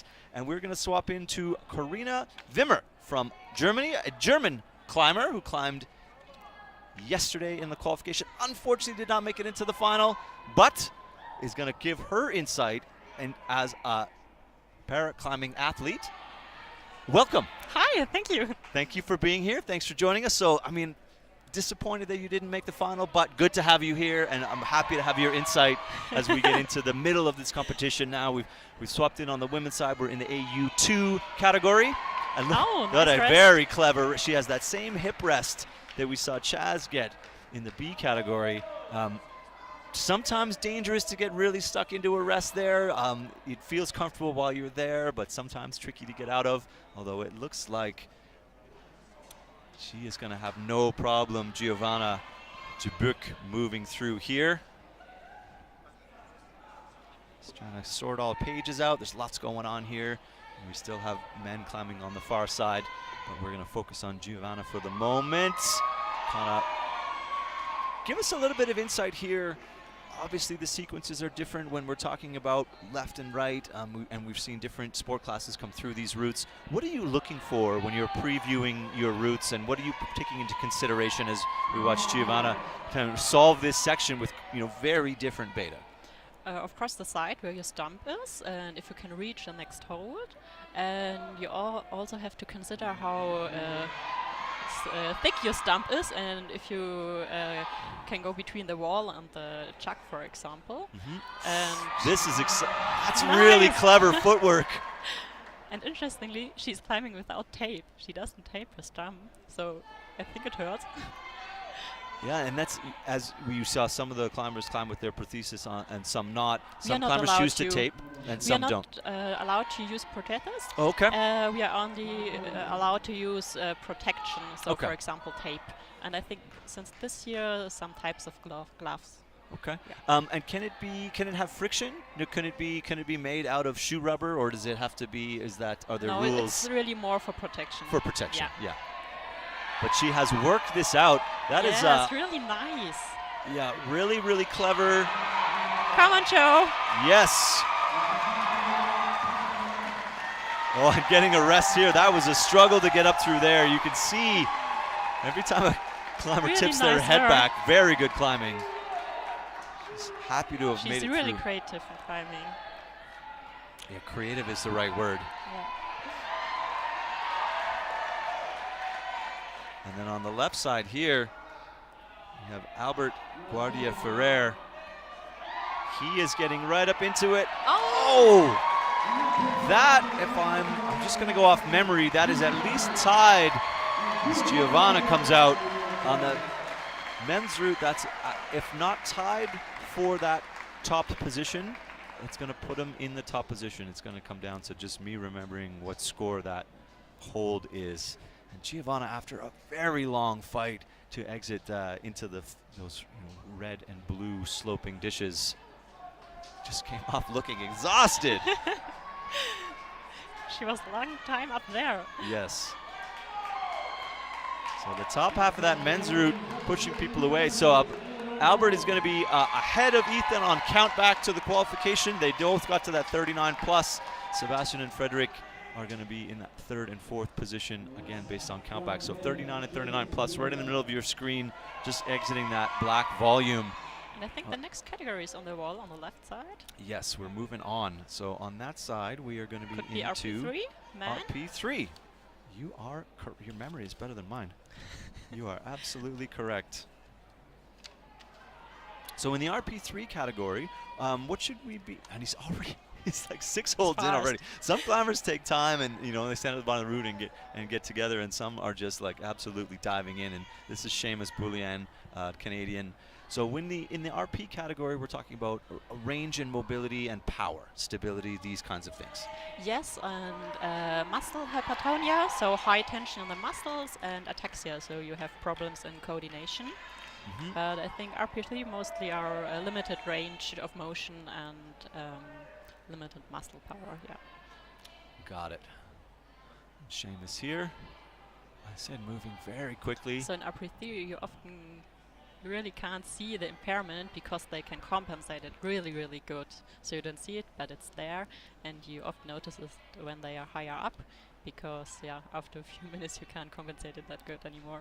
And that's something that I noticed too, is that because you have their non-visual impairments in the gym, you wouldn't know. Yes, you know, and yes. there's so many athletes here from the federations. You just see the team jerseys, and and then all of a sudden you see them pop out, and you think, I didn't even realize that they were competing today. So it is an interesting part of that, is that they're, it's not something that you can see until the climbing starts, or until the climbing maybe gets a little bit more stressful.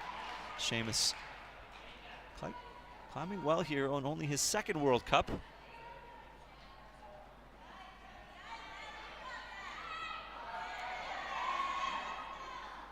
Just trying to solve this section here. And on the right, Eliana. I think she's climbing without tape too. Yeah. Amazingly. So an interesting decision. You're saying that people, climbers are choosing to tape. And do you climb with tape or no? Yes, I climb with tape. You climb with tape. That's why you bring it up. You're like, why Yes. wouldn't you climb with tape? Yeah, the stump gets really bloody, and if you have to climb 2 days in a row, I don't know how they're doing it. Yeah, and remember they climbed 2 routes yesterday. Yes. And how does that factor into your training? As a lead climber, you know that in qualifiers you climb a couple of routes and then you have to climb again the next day. Do you change the way you're training in order to get that fitness and recovery? Yes, it depends how pumpy the route was and how creative I have to get and where I have to put my stump in, how much time I need to recover. Right. Yeah. And when you're looking at a route, you're considering, how am I going to get around? Oh, just coming up a little bit short there. Eleanor Rubin coming into that big hexagon section where things get very, very dicey. Seamus Boulian up to 27. Good climbing through the middle section. So when you're previewing a route, what are you considering? When you're looking for your beta, you're obviously looking for, as you were saying, sort of hold size and body position, and how you can manipulate. How far the next hold is away. I'm also always looking at the footholds, because often if I can't reach the next hold, I can crimp off the footholds. Right, so you can you can create movement in between that movement. Yes.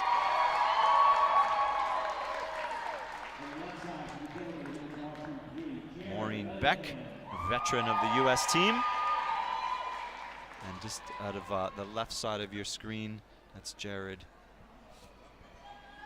Lenahan from the USA.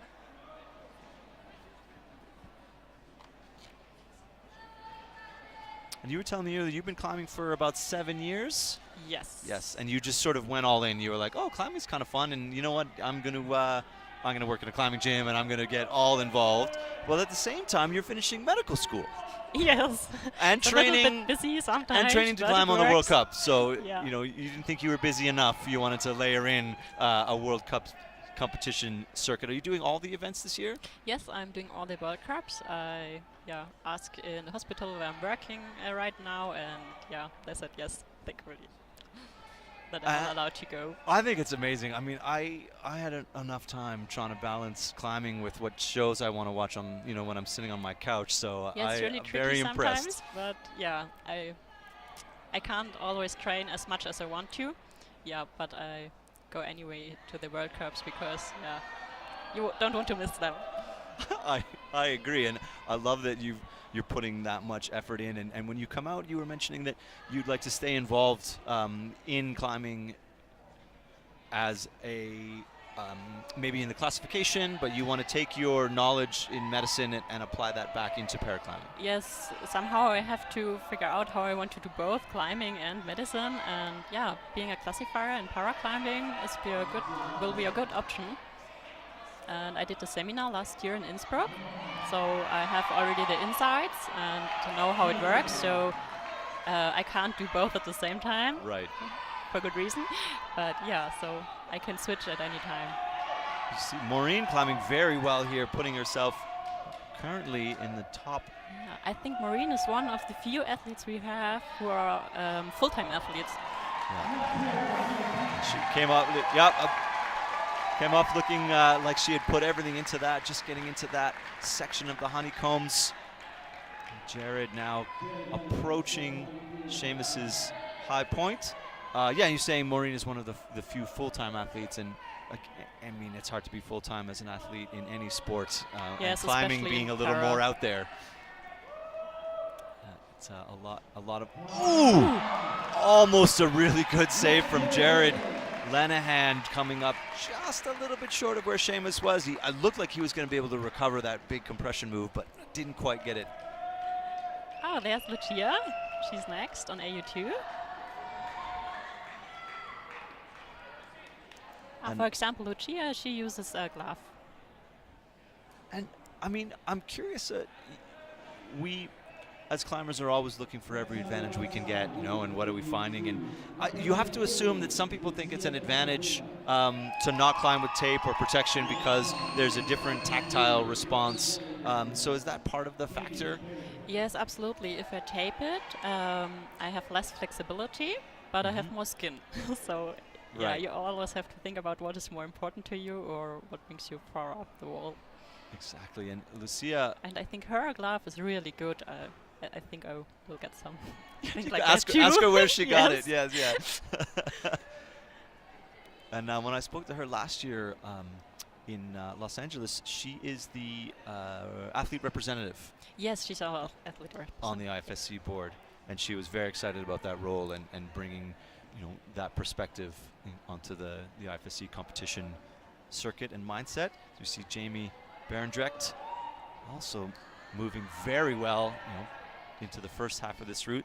A lot of decisions to make on the bottom of that route. A lot of holds, so you have to choose a little bit more carefully, perhaps.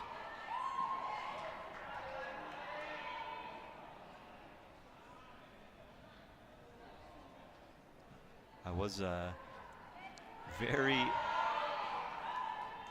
interested to talk to Lucia in Los Angeles last year, and she was so excited to talk about the sport and her involvement in the sport, and her energy was infectious. She's really into it. She got me excited just standing talking about it. Can she get through this section? Come on, Lou. Maybe wrestling a little bit here. As long as that right foot stays secure and that left heel stays secure. This is a fight. You see Jamie on the left moving very well. And the energy picks up in the gym here as both these climbers are getting up just past the midpoint. See it, this section here, this is so difficult. There's one very bad foothold on the face and a couple of bad heel hooks. What would you do here? Good question. I have no idea. Probably the same, but on the other side. On the other side. Yeah. Oh, and see it. I mean, really she's really strong. She's training a lot. Oh, a good save there. Tried to make the bigger span to the better hold. Come on, Lou. You see her just trying to get a little bit of swing in her hips to get over there. Maybe she's going to come back up the right side. Getting a few shakes. So accustomed to seeing her get to the top of routes. Yeah. This one is a fight. And the underside of that left volume is so bad. Oh, nice. I cannot believe she's holding that. With the knee. My goodness, that right hand, I mean, that's a sloper. And she's still on the wall. Oh my goodness.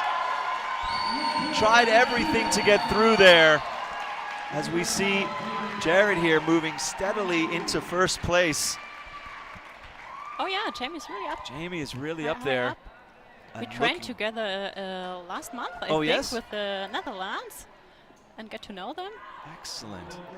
Get to learn some of their habits and. Yes, he owns a bouldering gym in the Netherlands, actually. Oh, very cool. Yeah, really cool.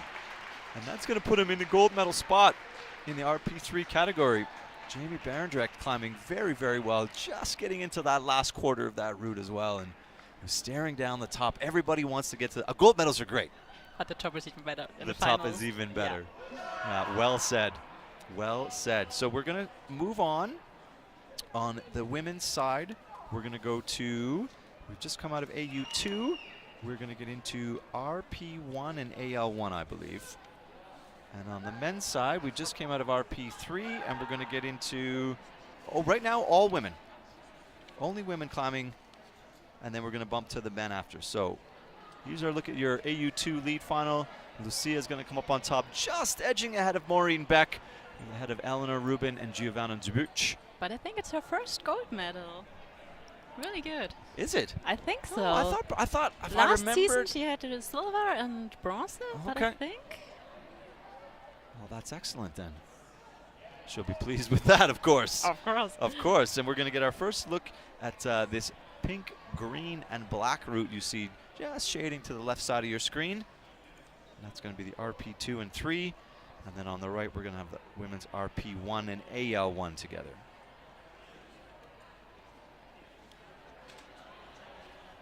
Just going to shuffle through my paperwork. Women's RP1. You're right. You're ahead of me. RP1.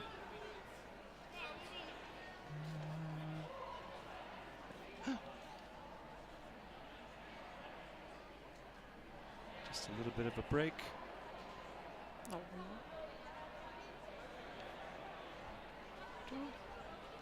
Our first athlete's coming out.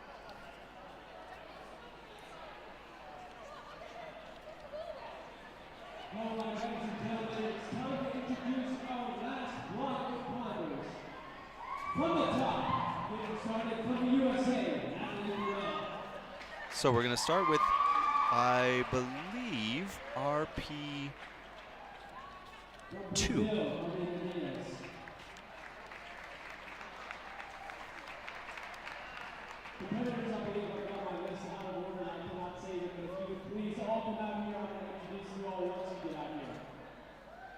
We're going to bring all the athletes out for their presentation, as you see across the top.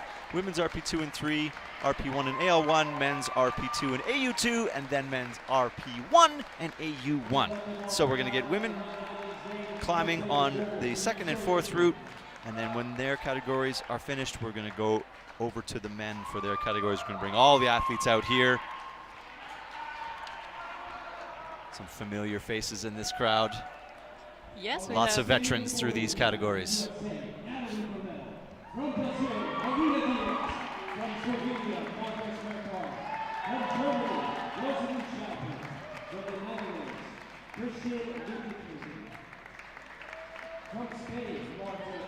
Stuff. Whereabouts are you training in Germany? Where? Whereabouts, yeah. Which gym are you training out of? I'm from Munich, and there are a lot of gyms, but mostly in the bouldering gyms at Boulder. Of course, in the DAV gyms for lead. And yeah, I try to focus a lot on outdoor climbing too. Okay, and do you prefer lead climbing or do you prefer bouldering? Bouldering. You do, hey? Definitely bouldering, and yeah, a lot of us hope we will have a bouldering World Cup too in the future. Yes. So para-bouldering would be great. Is that something that's in the works that you know of? Is there something that's being, or is it just, are you hoping, or do you think that it's in the planning stages? They are working on it, but it takes time. Right. To build it up, because yeah, from no World Cups at all to start it. Yeah, there's definitely a process involved. So how do you balance the fact that you like bouldering more with the fact that currently you need to compete in lead climbing? Do you have to convince yourself to put your harness on and go lead climbing when you look at it? You come in the gym and you look at the bouldering wall and you think, you know what would be more fun today? Yeah. Bouldering. Bouldering, yes, but yeah, I convince myself often that I have to do it for the endurance, of course. Mm-hmm. And yeah, honestly, lead climbing is way more better for the muscles, for my back, than bouldering. Fair enough. Yeah. So There's maybe I should see it as a therapy as well, and then I do it more often. Who knows? I'm with you. I'm with you. If you presented me with a harness and a bouldering wall, I'm going to go to the bouldering wall every time. I was never super fit, so in my lead climbing style, I was a bit of a sprinter. I'm not built to have that crazy endurance, so I always fought really hard on lead routes, and I love, the approach of bouldering. I like the multiple tries, Yes. so all of those things. I agree with you. I'm with you. Again and again, try different ways, and being creative to compensate your impairment, and in lead you have just one chance. So Yeah. So a little bit more stress in lead climbing, a lot more fitness for sure. Do you do other things? Do you do you run? Do you, are you doing other things to stay fit, or are you just like, I'll climb lead and? No, I do a lot of yoga. Okay. I like it a lot, and it's really good to compensate the climbing. It increases the flexibility, and we need a lot of flexibility to reach holes that are far away, for example. I do hike a lot, and I think that's it.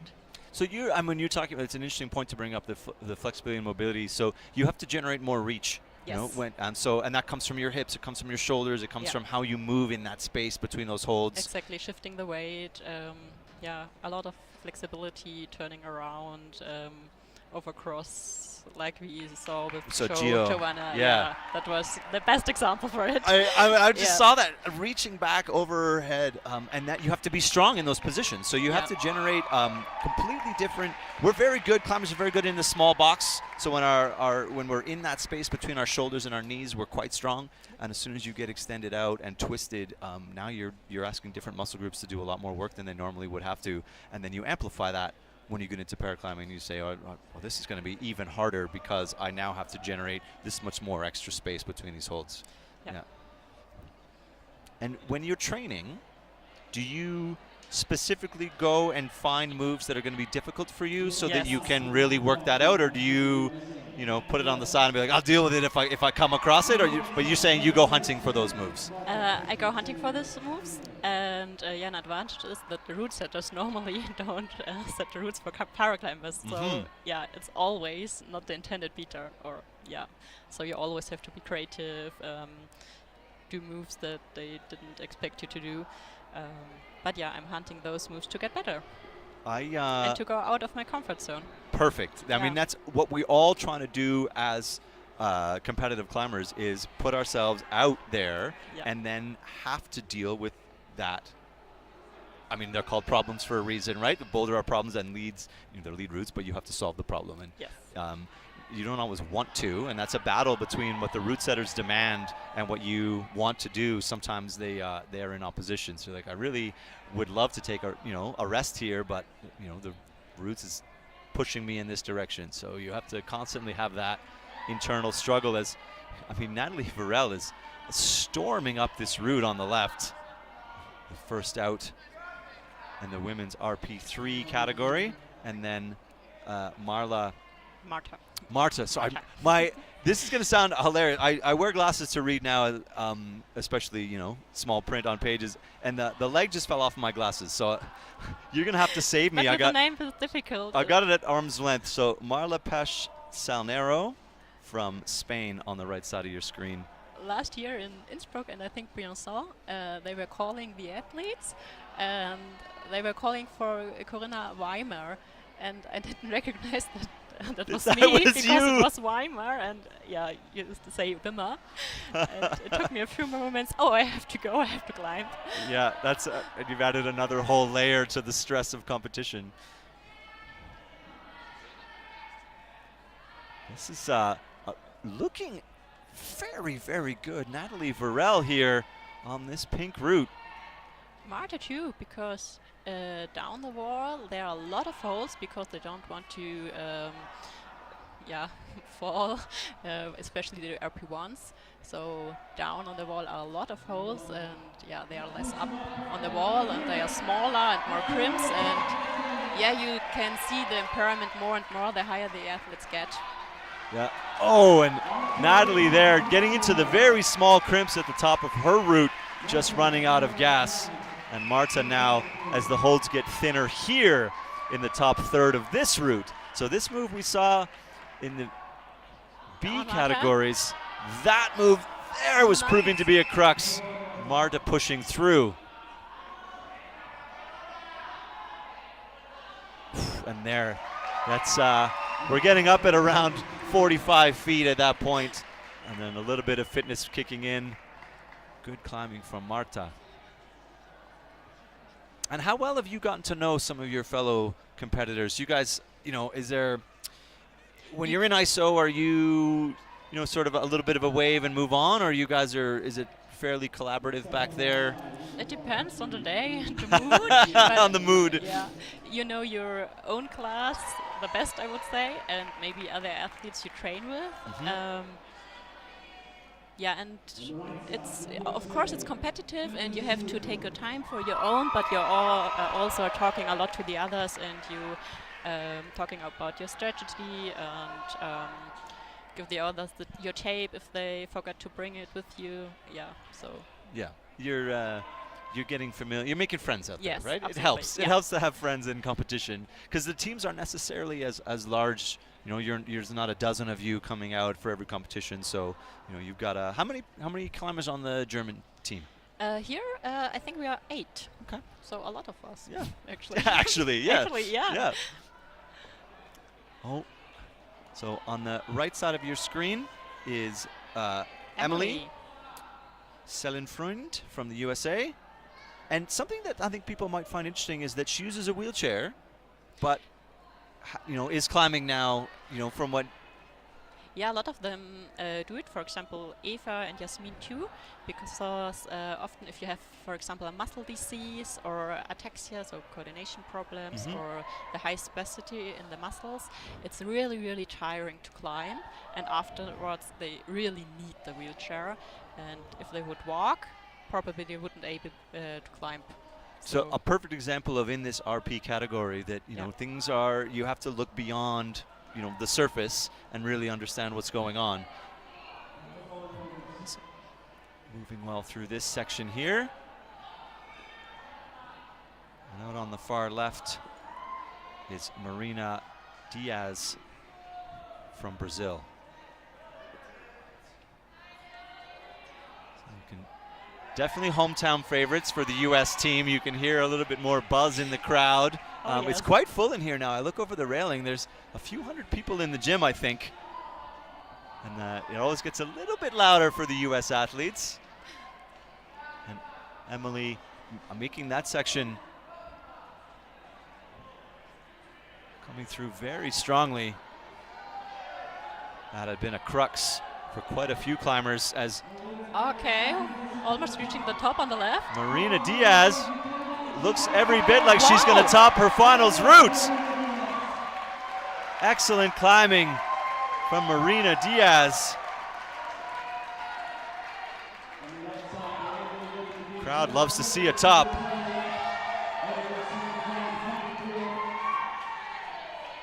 Maybe? No, I don't say it now. I say No, it you should. afterwards. It's that's the curse. Yeah, I don't say it. You've been I'm introduced to the commentator's curse. I'm so sorry. I heard you say maybe. Emily Sellenfreund, is she going to get a top here? Just got to solve this last move. Come on, Emily. You can see there she's trying to get a little bit of blood back, resetting the crimps. Yes. Okay, we see another top. One. Yes, we're going to see a say it. top. You're safe now.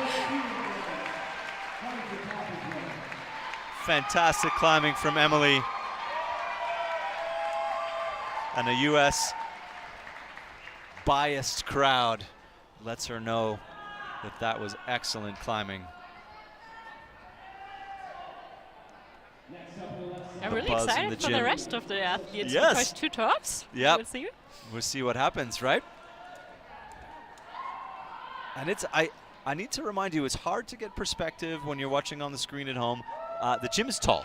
So when you walk up to your first qualifier and you stand and you look up over your head and you think, oh my goodness. Yeah, before qualifiers, we had the routes on video, so we were allowed to study it in advance. But it was really hard to tell if there's an overhang, how steep is it. So actually, we had to look at live. And then you're immediately intimidated out of the gate, and then you got to go climb right away. Yes. So now we have Manka Smirkar from Slovenia. Just absolutely crushing up the first piece of this route. And I think Eva is starting now too, from the Netherlands. Aoife Mole. See, Manka sprinting up and then taking a rest here. So, getting up into this section, you want to be able to find those spots where you think you can get a bit of a rest. Maybe you can get a bit of a shake. Welcome to lead climbing. You got to move between the spaces where you can rest, where you can get a little bit of that recovery back into your forearms, into your fingers. Manka coming through this middle section very well.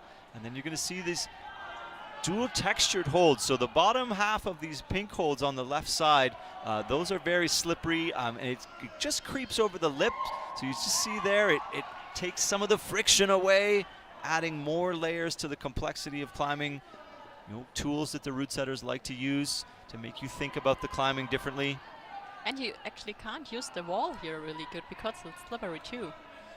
Yeah, important to note, as you say, it doesn't necessarily come across, but there's not a ton of friction. Some climbing walls have a lot of texture. Yes. This one does not. Maybe Manka here stalled a little bit. You can see the elbows coming up. There's a fight going on the left side of your screen. Oh, and just those next two holds are very small. That was good work to there. So inspired climbing from Natalie and Marina. And now we see Oh, Eva. come on, Eva. Yes, making it through this section. And just now, with one move here, is going to take over the gold medal position. Oh, so I wasn't even looking the whole way. We had a top here. We had a top here just a moment ago. This is how long my memory lasts sometimes. Thanks for reminding me. Oh, come on, Eva. Eva is climbing She's very training well. so hard. And she had a few hospital stays before, and yeah, nevertheless, she's in finals. Nevertheless, one more Come on, move. Eva. Oh, no! no! Eva coming up. That's as close as you get in a World Cup final to a top without getting one. In her case, you can really see how tiring it is for the muscles and why she has to use the wheelchair. Yeah, absolutely exhausted. That was an inspired piece of climbing, getting one hand on the finish hold, but not being able to get enough purchase, enough friction there to get a top. Those ones hurt. Oh, on the left side is Rosalie. She's from my team. She is 16, so I think maybe one of the youngest competitors here. Oh yes. my goodness, I would say yes. And in finals, her first World Cup. Fantastic. Well, tell us everything you know. How long has she been climbing for? At 16, I mean, a little while? I don't know how long, but she's actually doing regular comps too. Oh, excellent. Yes. That's really cool. And she's moving very well here. And fast. And fast, And yeah. do you notice the really, really cute braids? Of course. I did that. Yeah. Oh, did you? Yes, I did that. I wondered, for a moment, I was like, why are you? Of course, Why? that's why you're pointing Yeah. those out. Great job. Yeah, Great thank you job so on much. the braids. Where's she based out of? I don't know. I'm really bad in geographic. I'm so sorry. Not from Munich. That's it. Ale Rosalie. Fair enough. That's great. She came through that small, crimpy crux section there. Oh, and you do know the German word for Ali? Auf geht's. Auf geht's. My limited German. Nice, Rosalie. Very good climbing. Sort of good sequencing through here as well. She's obviously read this route very well, not making any second guesses. Yes, she always makes plans for plan B and plan C, and you saw it yesterday in qualification. She tried every plan, okay, and the last one worked, and she, yeah, go for it. Yeah, and it's so critical on lead climbing because you only have your one opportunity. If yes. things aren't going exactly as you suspect, you have to have a plan B. What happens Oh, if? Difficult move for her. Her impairment is on the left side. Jasmine Planck on the right side now, coming That's for interesting. Austria. She's now in RP1. Last year she has been classified in RP2. Okay, so something has changed. Yes. Yeah. That's about the neurological impairments. We're just trying to Can get you a look change. at both here. Yes, as she climbs into the screen, and Rosalie. Oh! Okay, sort of caught up there, as you said, getting into a bit of a crux section into those crimps, a bit of compression, but excellent climbing. 16 years old. 16, yeah. Love to see And that. right now, the second place, I think. I think so. Jasmine Plunk coming up. She's coming into this first crux section looking good. Moving confidently. And she's really good in shape because she had a surgery in the shoulder. I think Okay. a few weeks ago, so She's come back strong. yeah.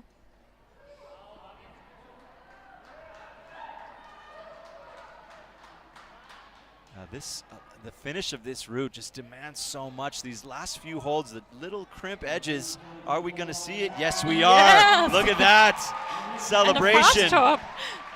Very fast. So she is going to fall just behind on countback. We bring that, or maybe just ahead. We have to wait and see what those results come in at. And then our last climber in the RP3 category is going to be Christian Lutekutsen from the Netherlands. You have to apologize for my pronunciation. I do my best. Christian, again, just sort of storming up the first third of this route has been the order of the day. Not a lot of extra time spent on the mats, but when you know your plan in your head, off you go.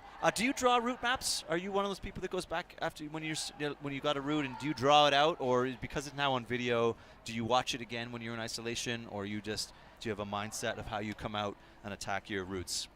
I watch it on the videos, and I try to remember the moves, and yeah, I try to do it on the floor, so I can remember. And yeah, I always have a plan B and a plan C. And how much your instincts kick in as soon as you pull? As soon as you start to move into a move, you immediately recognize whether or not you've read it right from the ground? Yes. Yes. Yes. For example, yesterday in qualification, there was one hold where I wasn't sure if I can put my stump between the hold and the wall. Right. I was pretty sure I can't. And yeah, it was like that. And it was like that. So Yeah. it's always. So I tried, but yeah, I don't waste a lot of time to try that because Which is actually, and that's good competition strategy, is, if you're plan A, you got to throw it out pretty quick. Yes. You can't be stubborn and think, this is really what I want to do here. Yeah. Because you just start to run out of gas and you don't do yourself any favors. Oh! An unexpected, a slip there, I would have said. Christiane, I think just a bit of frustration I saw in her face I think there. So. She was. And on the right side is Tim Schafrina. Also from your team. From So my that's team. us. We're starting into the RP1 on the men's competition. So we'll just shuffle through our pages. Thank you. You're more organized than I am. It's pretty fun to see behind the scenes of a broadcast. Are you enjoying yourself? You've been great. I'm loving your insight. I'm loving the way that you're bringing us through some of the approach to competition here that you get, in the paraclimbing teams. And this is one of your teammates here as well. Tim Schafrina. Tim Schafrina. Schafrina. He's actually our representative in the European committee now. Okay. Yeah. Awesome. So he's been involved for a while in climbing. Yes. He had a bleeding in the brain and on the left side, so he's affected on the right side. Okay. So limited mobility all the way down the right side. Not the mobility, it's more the coordination and the spasticity. And he does climb very slowly for that reason. Yes. Very carefully. With the right arm, if he can reach the hold, then he can grab it, but it takes time. So you see it now. And so he gets established, and then it's a slower motor process Yes. on that right side. And then storming up on the left side is I think it's Mani. Mani Kumar from India, who is maybe one of the most energetic athletes I've ever come across. I had coffee with him yesterday and we chatted, and he's just excited, as we all are. Too much coffee? Maybe too much, exactly. Maybe too much. I never have too much coffee, but yeah, Manny's approach to climbing, so positive. I think he owns a gym too in India. Just working his way around the rope there. And I think he is India's first gold medalist, and is very proud of that fact, and he's very well liked at home and very well liked in the global community as well. I think everyone that I talk to that's met him comes away with a positive experience. He's interested in talking about climbing, interested in progressing climbing, and is climbing very well here in the RP2, the start of the RP2 category.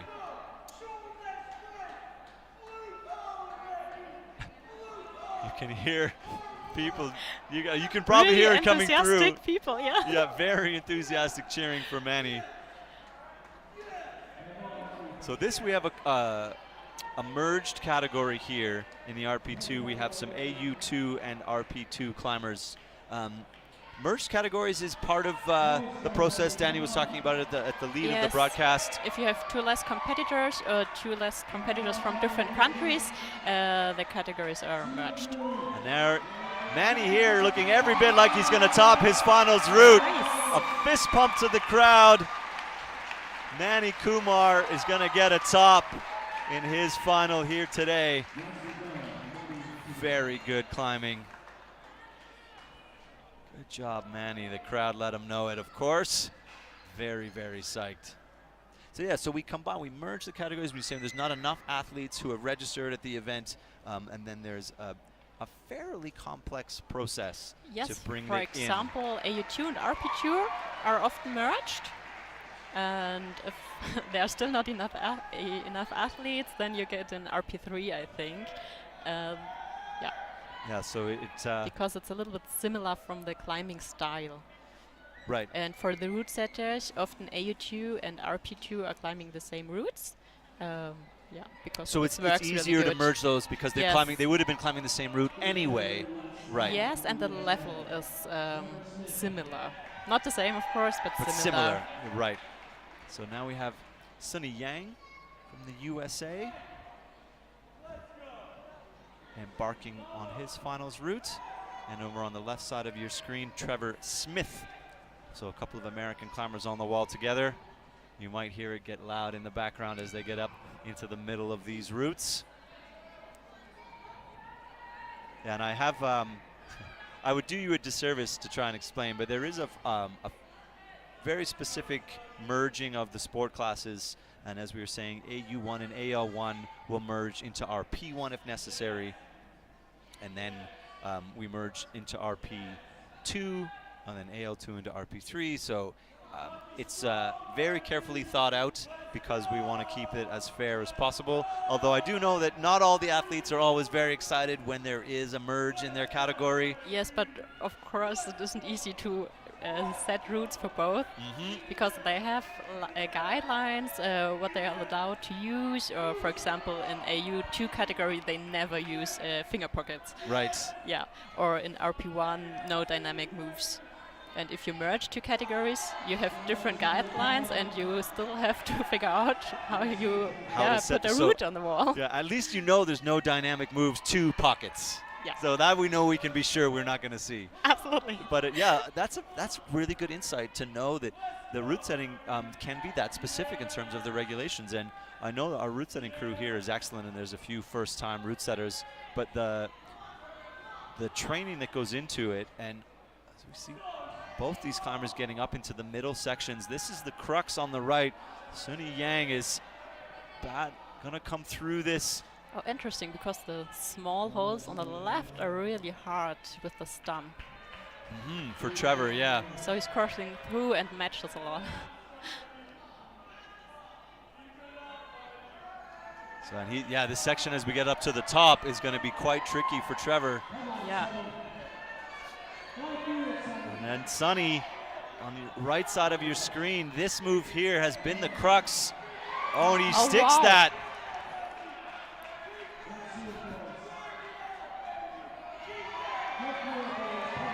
getting slightly more excited as they're getting up into the top. Oh no, the rope is a little bit Or in the way. the rope is, yeah, awkwardly. Battling a top rope is never a good time.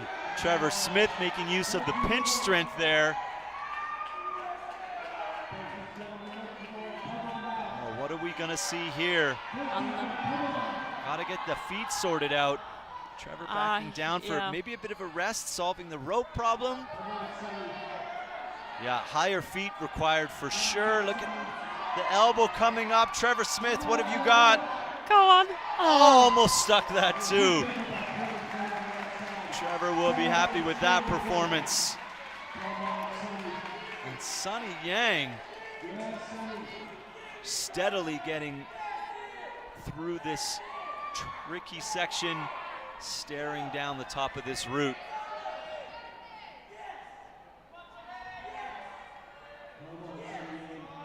Oh, that drive-by, that sort of fall-over move there. You've definitely seen a lot of athletes at least fighting hard in that moment. Excellent climbing to put himself at the top of that category at this point.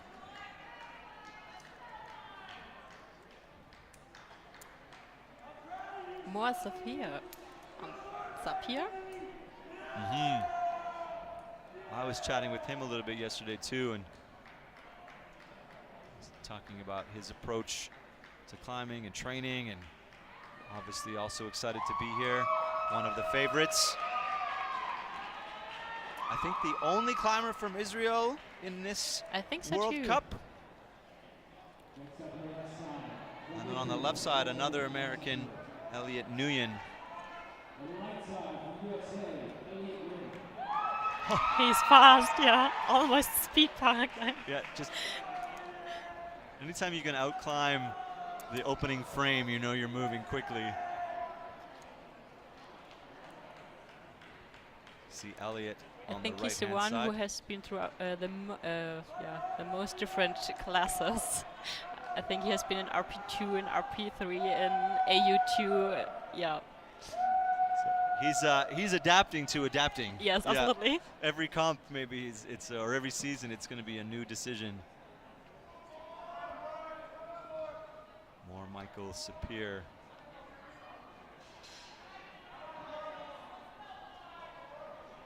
Has rocketed up to the middle of this route. No time wasted and moving very well. Dealing with a couple of big slopers.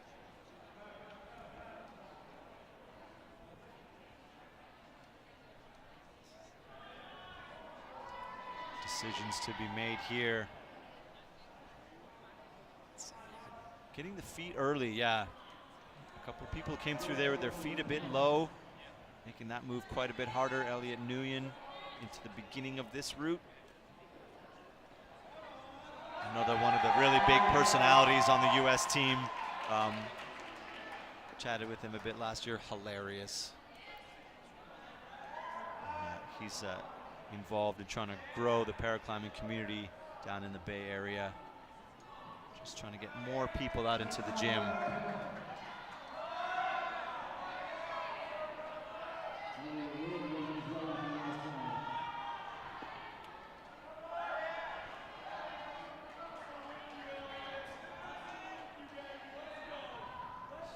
More here, just getting into the top quarter. So this is when things get spicy on this route.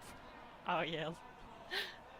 The pump is setting in, and just the moves through these pink side-facing compression with edges, a few crimps to go. Is he gonna catch Manny? Needs a top. And I think, what do you think? Yeah. Yes. Yeah, a little bit of a boost to the crowd. Topping his finals routes. A 7A+. That's gonna put him just ahead of Manny, I believe, on the count back to the qualifiers as we go back to Elliot. Just up into the middle of this route. And we're getting down to it. There's not a lot of climbing left.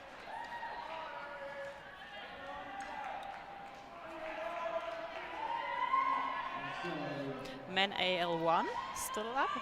Yes.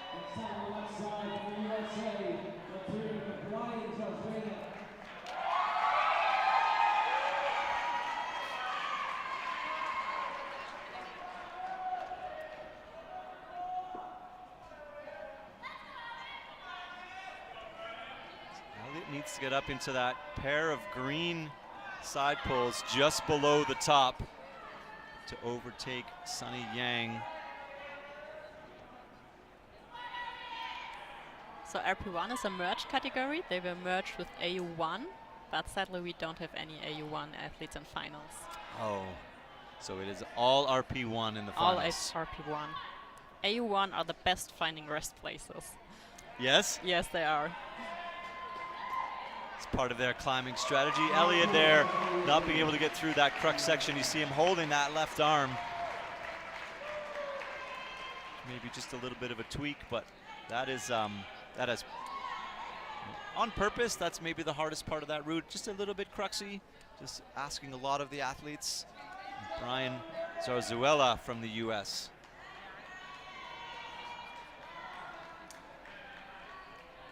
Oh, next RP1 is Corbinian Frank.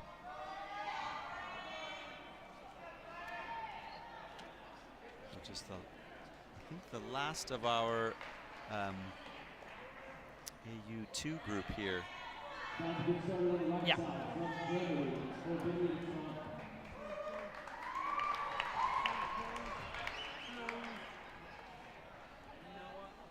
So very tight at the top of this field. You see the scores on the left. Brian approaching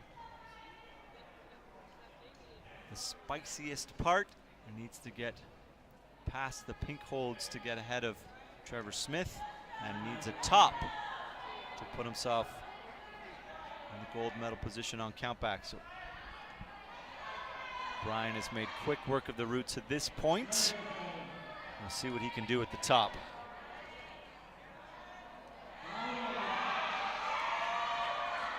There you go, that's good foot placement. That's just a good setup for the last move.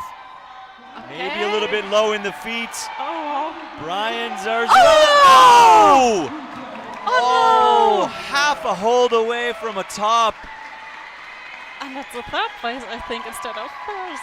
Oh, that's that one's gonna sting a little bit. That is gonna be, we'll have to look at the countback scores, but he is gonna be maybe a little bit disappointed there. And now we have Corbinian. Frank Corbinian, thank you. Finishing off the RP1 category. I remember watching him last year as well, and over a couple of the World Cups. He's really strong. Yeah, I love watching trains a him lot. climb. Yeah. And he likes spectacular falls, so when he comes down, you probably will see it. Yeah, he just climbs to the edge. He doesn't back off at any point.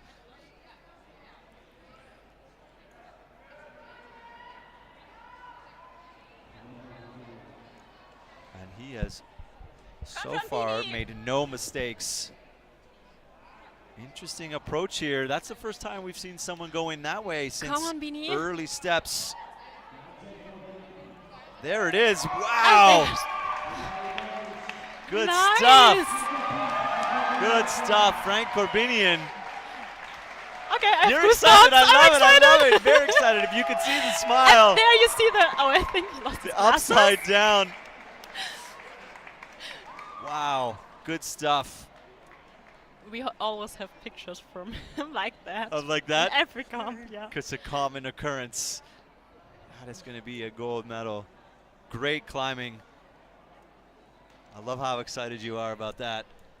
Seeing your teammates succeed on the World Cup circuit.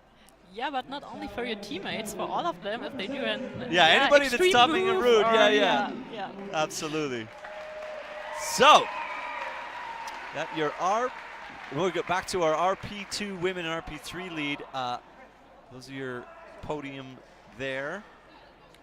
And then women's RP1 and AL1. You see Jasmine Plank ahead of Emily based on countback.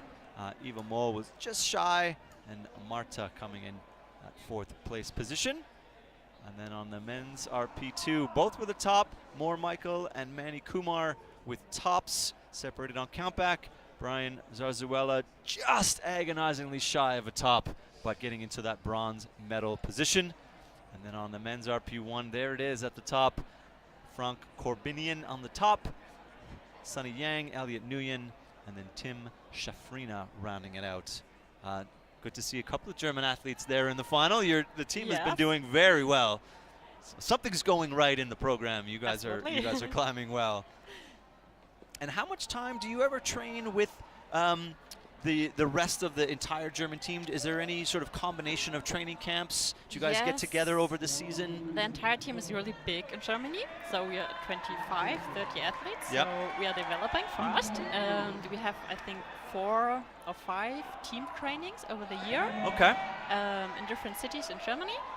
And then we try to catch up local trainings. So the Munich athletes are training together from time to time. Yeah. As we see Hideyuki Uchi here powering up. You saw him just have a quick look back and a smile to the crowd as they cheer him on. He's coming strong. Just campusing. The whole route. And you see him now, you're just going to try and get a little, I love it. Oh, yeah. Looking for a little help from this crowd, and they're going to give it to him. Come on. Hideyuki Uchi, this is a big move. Getting just ever closer. Oh, he's just trying to wind it up. Oh, and getting up through into that middle section of this route. I love that wave to the crowd. Give me some support here. What have you got? That's fantastic. Good stuff. So you were saying that there's a few times over the season you guys get together and train and you share strategy. Does the rest of the team ever try any of the adaptive climbing? Do you see them? Do they come out and try blindfold climbing? Is there? Have you convinced them to get into that side of it yet? Not yet. Not yet. I think you should. I think next time you guys are all together, you should suggest that they go campusing their finals routes and see how they do. Oh wow. Tell them I told you to do it. Yeah, sure. Yeah. Absolutely. I don't know if they will like me for that, but I will. Yeah, just sort of throw it out there. You're like, why don't you just campus it? Yeah, see how it goes. Markus Polsendorfer from Austria. Püssendorfer, Thank I you. think. With the Austrians it's easier because they speak German too, so yeah. A little bit closer. So just getting ready to get wound up here. And I'm excited. The last competitor of the day is maybe one of the most engaging, dynamic climbers. Super famous. He'll coming up in a minute. We won't give it all away, of course. But Markus now just getting psyched up. As you said, this is campusing from the bottom. And by all means, next time you go in and have yourself a lead session, go jump on a 6B, 6C route and just see how far you can get campused only. But don't injure yourself. Fine, don't injure yourself. Or Final if you advice. want to go to the paraclimbing community, then okay. Yeah, you can join. Okay, he's fast. Yes, he's very fast. Love it. That sort of campusing in itself is such an interesting skill set. You have climbers that will choose to wind up a little bit, drop into their shoulders, and then here you see Markus is staying mostly locked off, making shorter, more bouncy movements. Sort of that conservation of energy, pulling that. That's huge there. Markus got to get through. Yes, that's fantastic. Maybe a little half rest here. This is tricky because there's a change of the direction. Yes, so yeah. And he goes farther over to make the move coming in easier. This is going to be a bump. Oh wow! Just a little shake. That is a sloping edge. Oh, come on, Markus. Oh, good save. Come on, Markus. You see him take a breath here. Gotta wind it up. Yes. Markus Püssendorfer getting ever closer. Come on. really got to find something here. Oh, Oh, and it's just going to run out of pull. Rocketed up the wall. I mean, you were like jumping up and down in your seat. You're climbing out of your chair. I'm leaning forward. That's as spicy as it gets. And that is going to bring up a pretty fantastic, he set the bar. Your next climber out, Angelino Zeller from Austria, has made a habit of getting on top of podiums. But he's going to have to get ahead of that performance from Marcus. And I feel that the room is going to get louder every hole he gets closer. yes. I'd love to see a top. So let's see. The top of this route, very exciting. A little bit of liquid chalk here. This is going to bring it home. Angelino Zeller. Have a chat with his belayer. I think he's probably getting on the nod. He's like, I climb fast too. Try and keep up.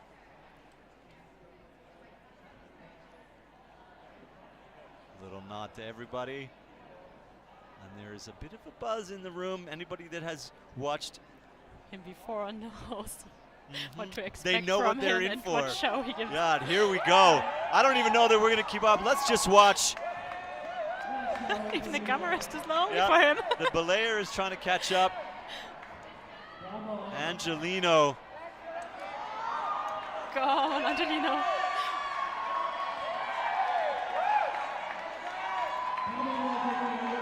Now a little bit measured, so getting through the first section quickly, and now just sort of taking these things a little bit slower. Angelino Zeller right here needs one more to get through. Yes, Go on, that's Angelino. going to do it. Are we going to see a top? What do you think? Oh, maybe! The crowd says yes. Maybe! Angelino Zeller! Oh, wow! He And still has the power to do that on has- top of the route. power to spare at the top for a flagpole. That is what we were going to send you home with. Angelino Zeller destroying that finals route. That was fantastic. I don't know. Nothing else to say. No. Nothing else to say. Ladies and gentlemen, that's it. That's it. That's it. The climbing is done. The comp is not. There you go. We'll get our podiums through here. Angelino Zeller, Marcus Bussendorfer, and Hideyuki Oichi. That's going to be your 1, 2, 3 for the men's AL1, bringing us home this first Paraclimbing World Cup of the 2022 season. Let's take a minute to thank all the volunteers that are here. Of course, the route setters who put in several, probably a week's worth of effort at this point. Of course, we thank the front for hosting, and then all of the volunteers, the judges, and you guys, of course, the classifiers. Everybody that's involved in a World Cup deserves our respect and a pat on the back. So if you're local to Salt Lake City, if you come down to the front, take a minute to thank the staff here who've also been excellent. See a big smile from Angelino, the Austrian team, putting in a fantastic performance at the end. Karina, thank you so much. Thank you, Your dear. insight was excellent, absolutely fantastic. Is there anything? What else do you want to talk about? We have a little bit of time. The podiums are coming up, so let's talk climbing. What's next for you? What is the next season? You're coming through this season. So what are you Yeah. looking forward to? The next one is in Innsbruck. Innsbruck. The World Cup in Innsbruck is next in June, I think. In June, I think. Is it in your calendar? Like maybe with a star beside it. it is. Oh, P.S. World Cup weekend. I should be there on time. I do know I have a few weeks to train Okay, again, okay. so yeah. Yeah, I will analyze how I climbed yesterday, where I can improve myself. Yeah, that's probably it. And Will you go back? So you work with your coaches. Do you go back and watch footage, Yes. if you can, and sort of look at, you're looking at places, maybe technique, and maybe where your fitness could stand to improve a little bit. What would you say this season, if you had a strategic focus for your climbing, what are you trying to dial into? I try to not.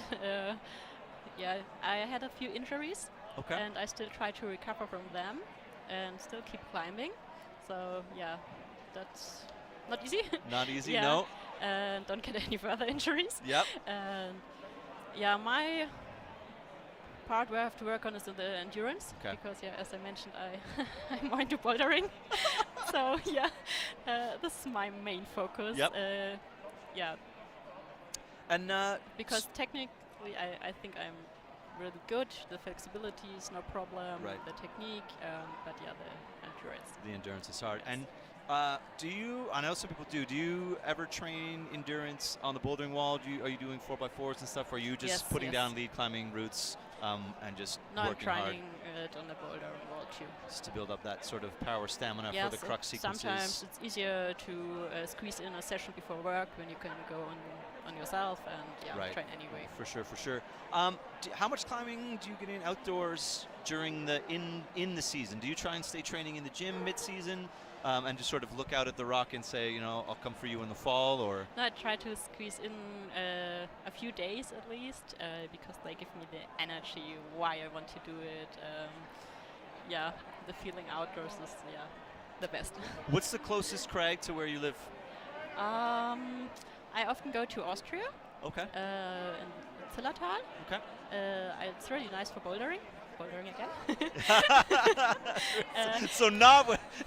You're killing me. You're killing me. We have in Germany actually the Frankenjura. It's Yes. near Nuremberg. It's really famous and a lot of routes, but it's not that easy to get up there. No, and it is. I mean, the birthplace of some of the hardest sport climbing, and it has sort of put Germany on the map in many aspects of hard outdoor sport climbing. Yeah, a teammate of mine, Kevin, he will compete, I think, in Innsbruck and Villars. He lives next to the Frankenjura, and you notice it in his climbing. Yes. Yeah, and it sort of changes how powerful you are, and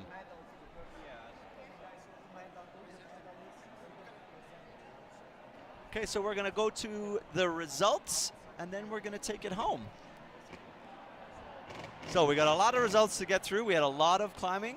So let's get down into it as we get. I love this shot. This was a good look at the top of that route. So women B1 and B2, Tanya Lusic is going to be your gold medalist. Nadia Bradici and Ravina Ali are going to take home the bronze medal. And then the men's B1, Francisco Javier Aguilar Amodo in the gold medal spot, Razvan Nedzu in the silver, and Alexandru Benchea in the bronze medal position. Men's B2, we have Raul Simon Franco, Guillermo Pellegrin Gomez in silver, and then Valentin Laurentiu Mois is going to round out that podium. Men's B3, Cosmin Florin Candoi from Romania, Chaz Mizraka from Canada, yay! And Connor Geary from the US is going to take on the bronze medal position. I do the same when the German come up, okay? Yeah, absolutely. I'll give it to you. They are not Germans. There's one on there. Albert Guardia Ferrer, Ethan Ziltz, and Sebastian Menze are going to be 1, 2, and 3. And Frederick Lays is going to come in that 4th place position.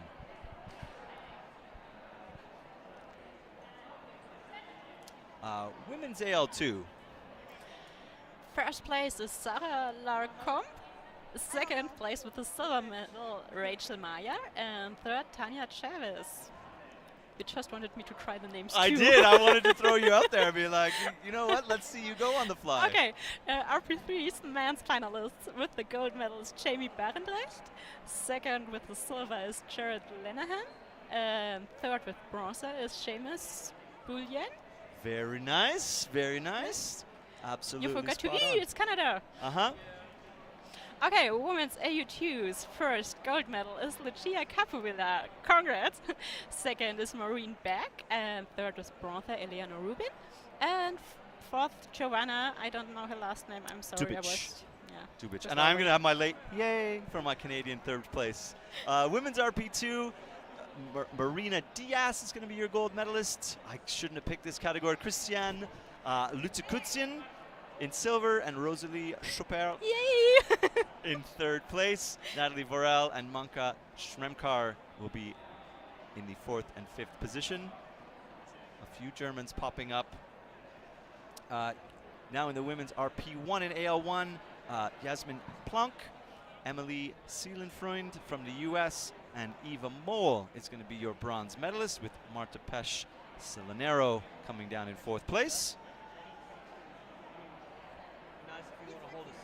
Then we have men RP2 and AU2. First place Moore Sapir. Second with silver Mani Kumar. And third Brian Sachuela, with followed by Trevor Smith on the 4th place. Oh, I want to do it. You can do this one. RP1 and AU1. So first place gold medal to Bini Frank. Second place to Sunny Young. Third with bronze to Elliot Nguyen.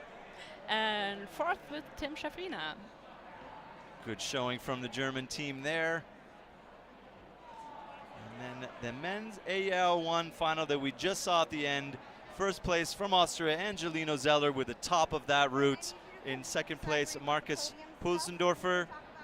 And in 3rd place from Japan, Hideyuki Uchi. Karina, thank you so much for being with us. A big thank you to Daniel and Laura as well, who joined us earlier on in the broadcast. Any parting words as we head out? It was fun. You had a good time? Yes, absolutely. Excellent. I loved your insight. I loved hearing about your approach to climbing and the way you come at competition, and the amount of things you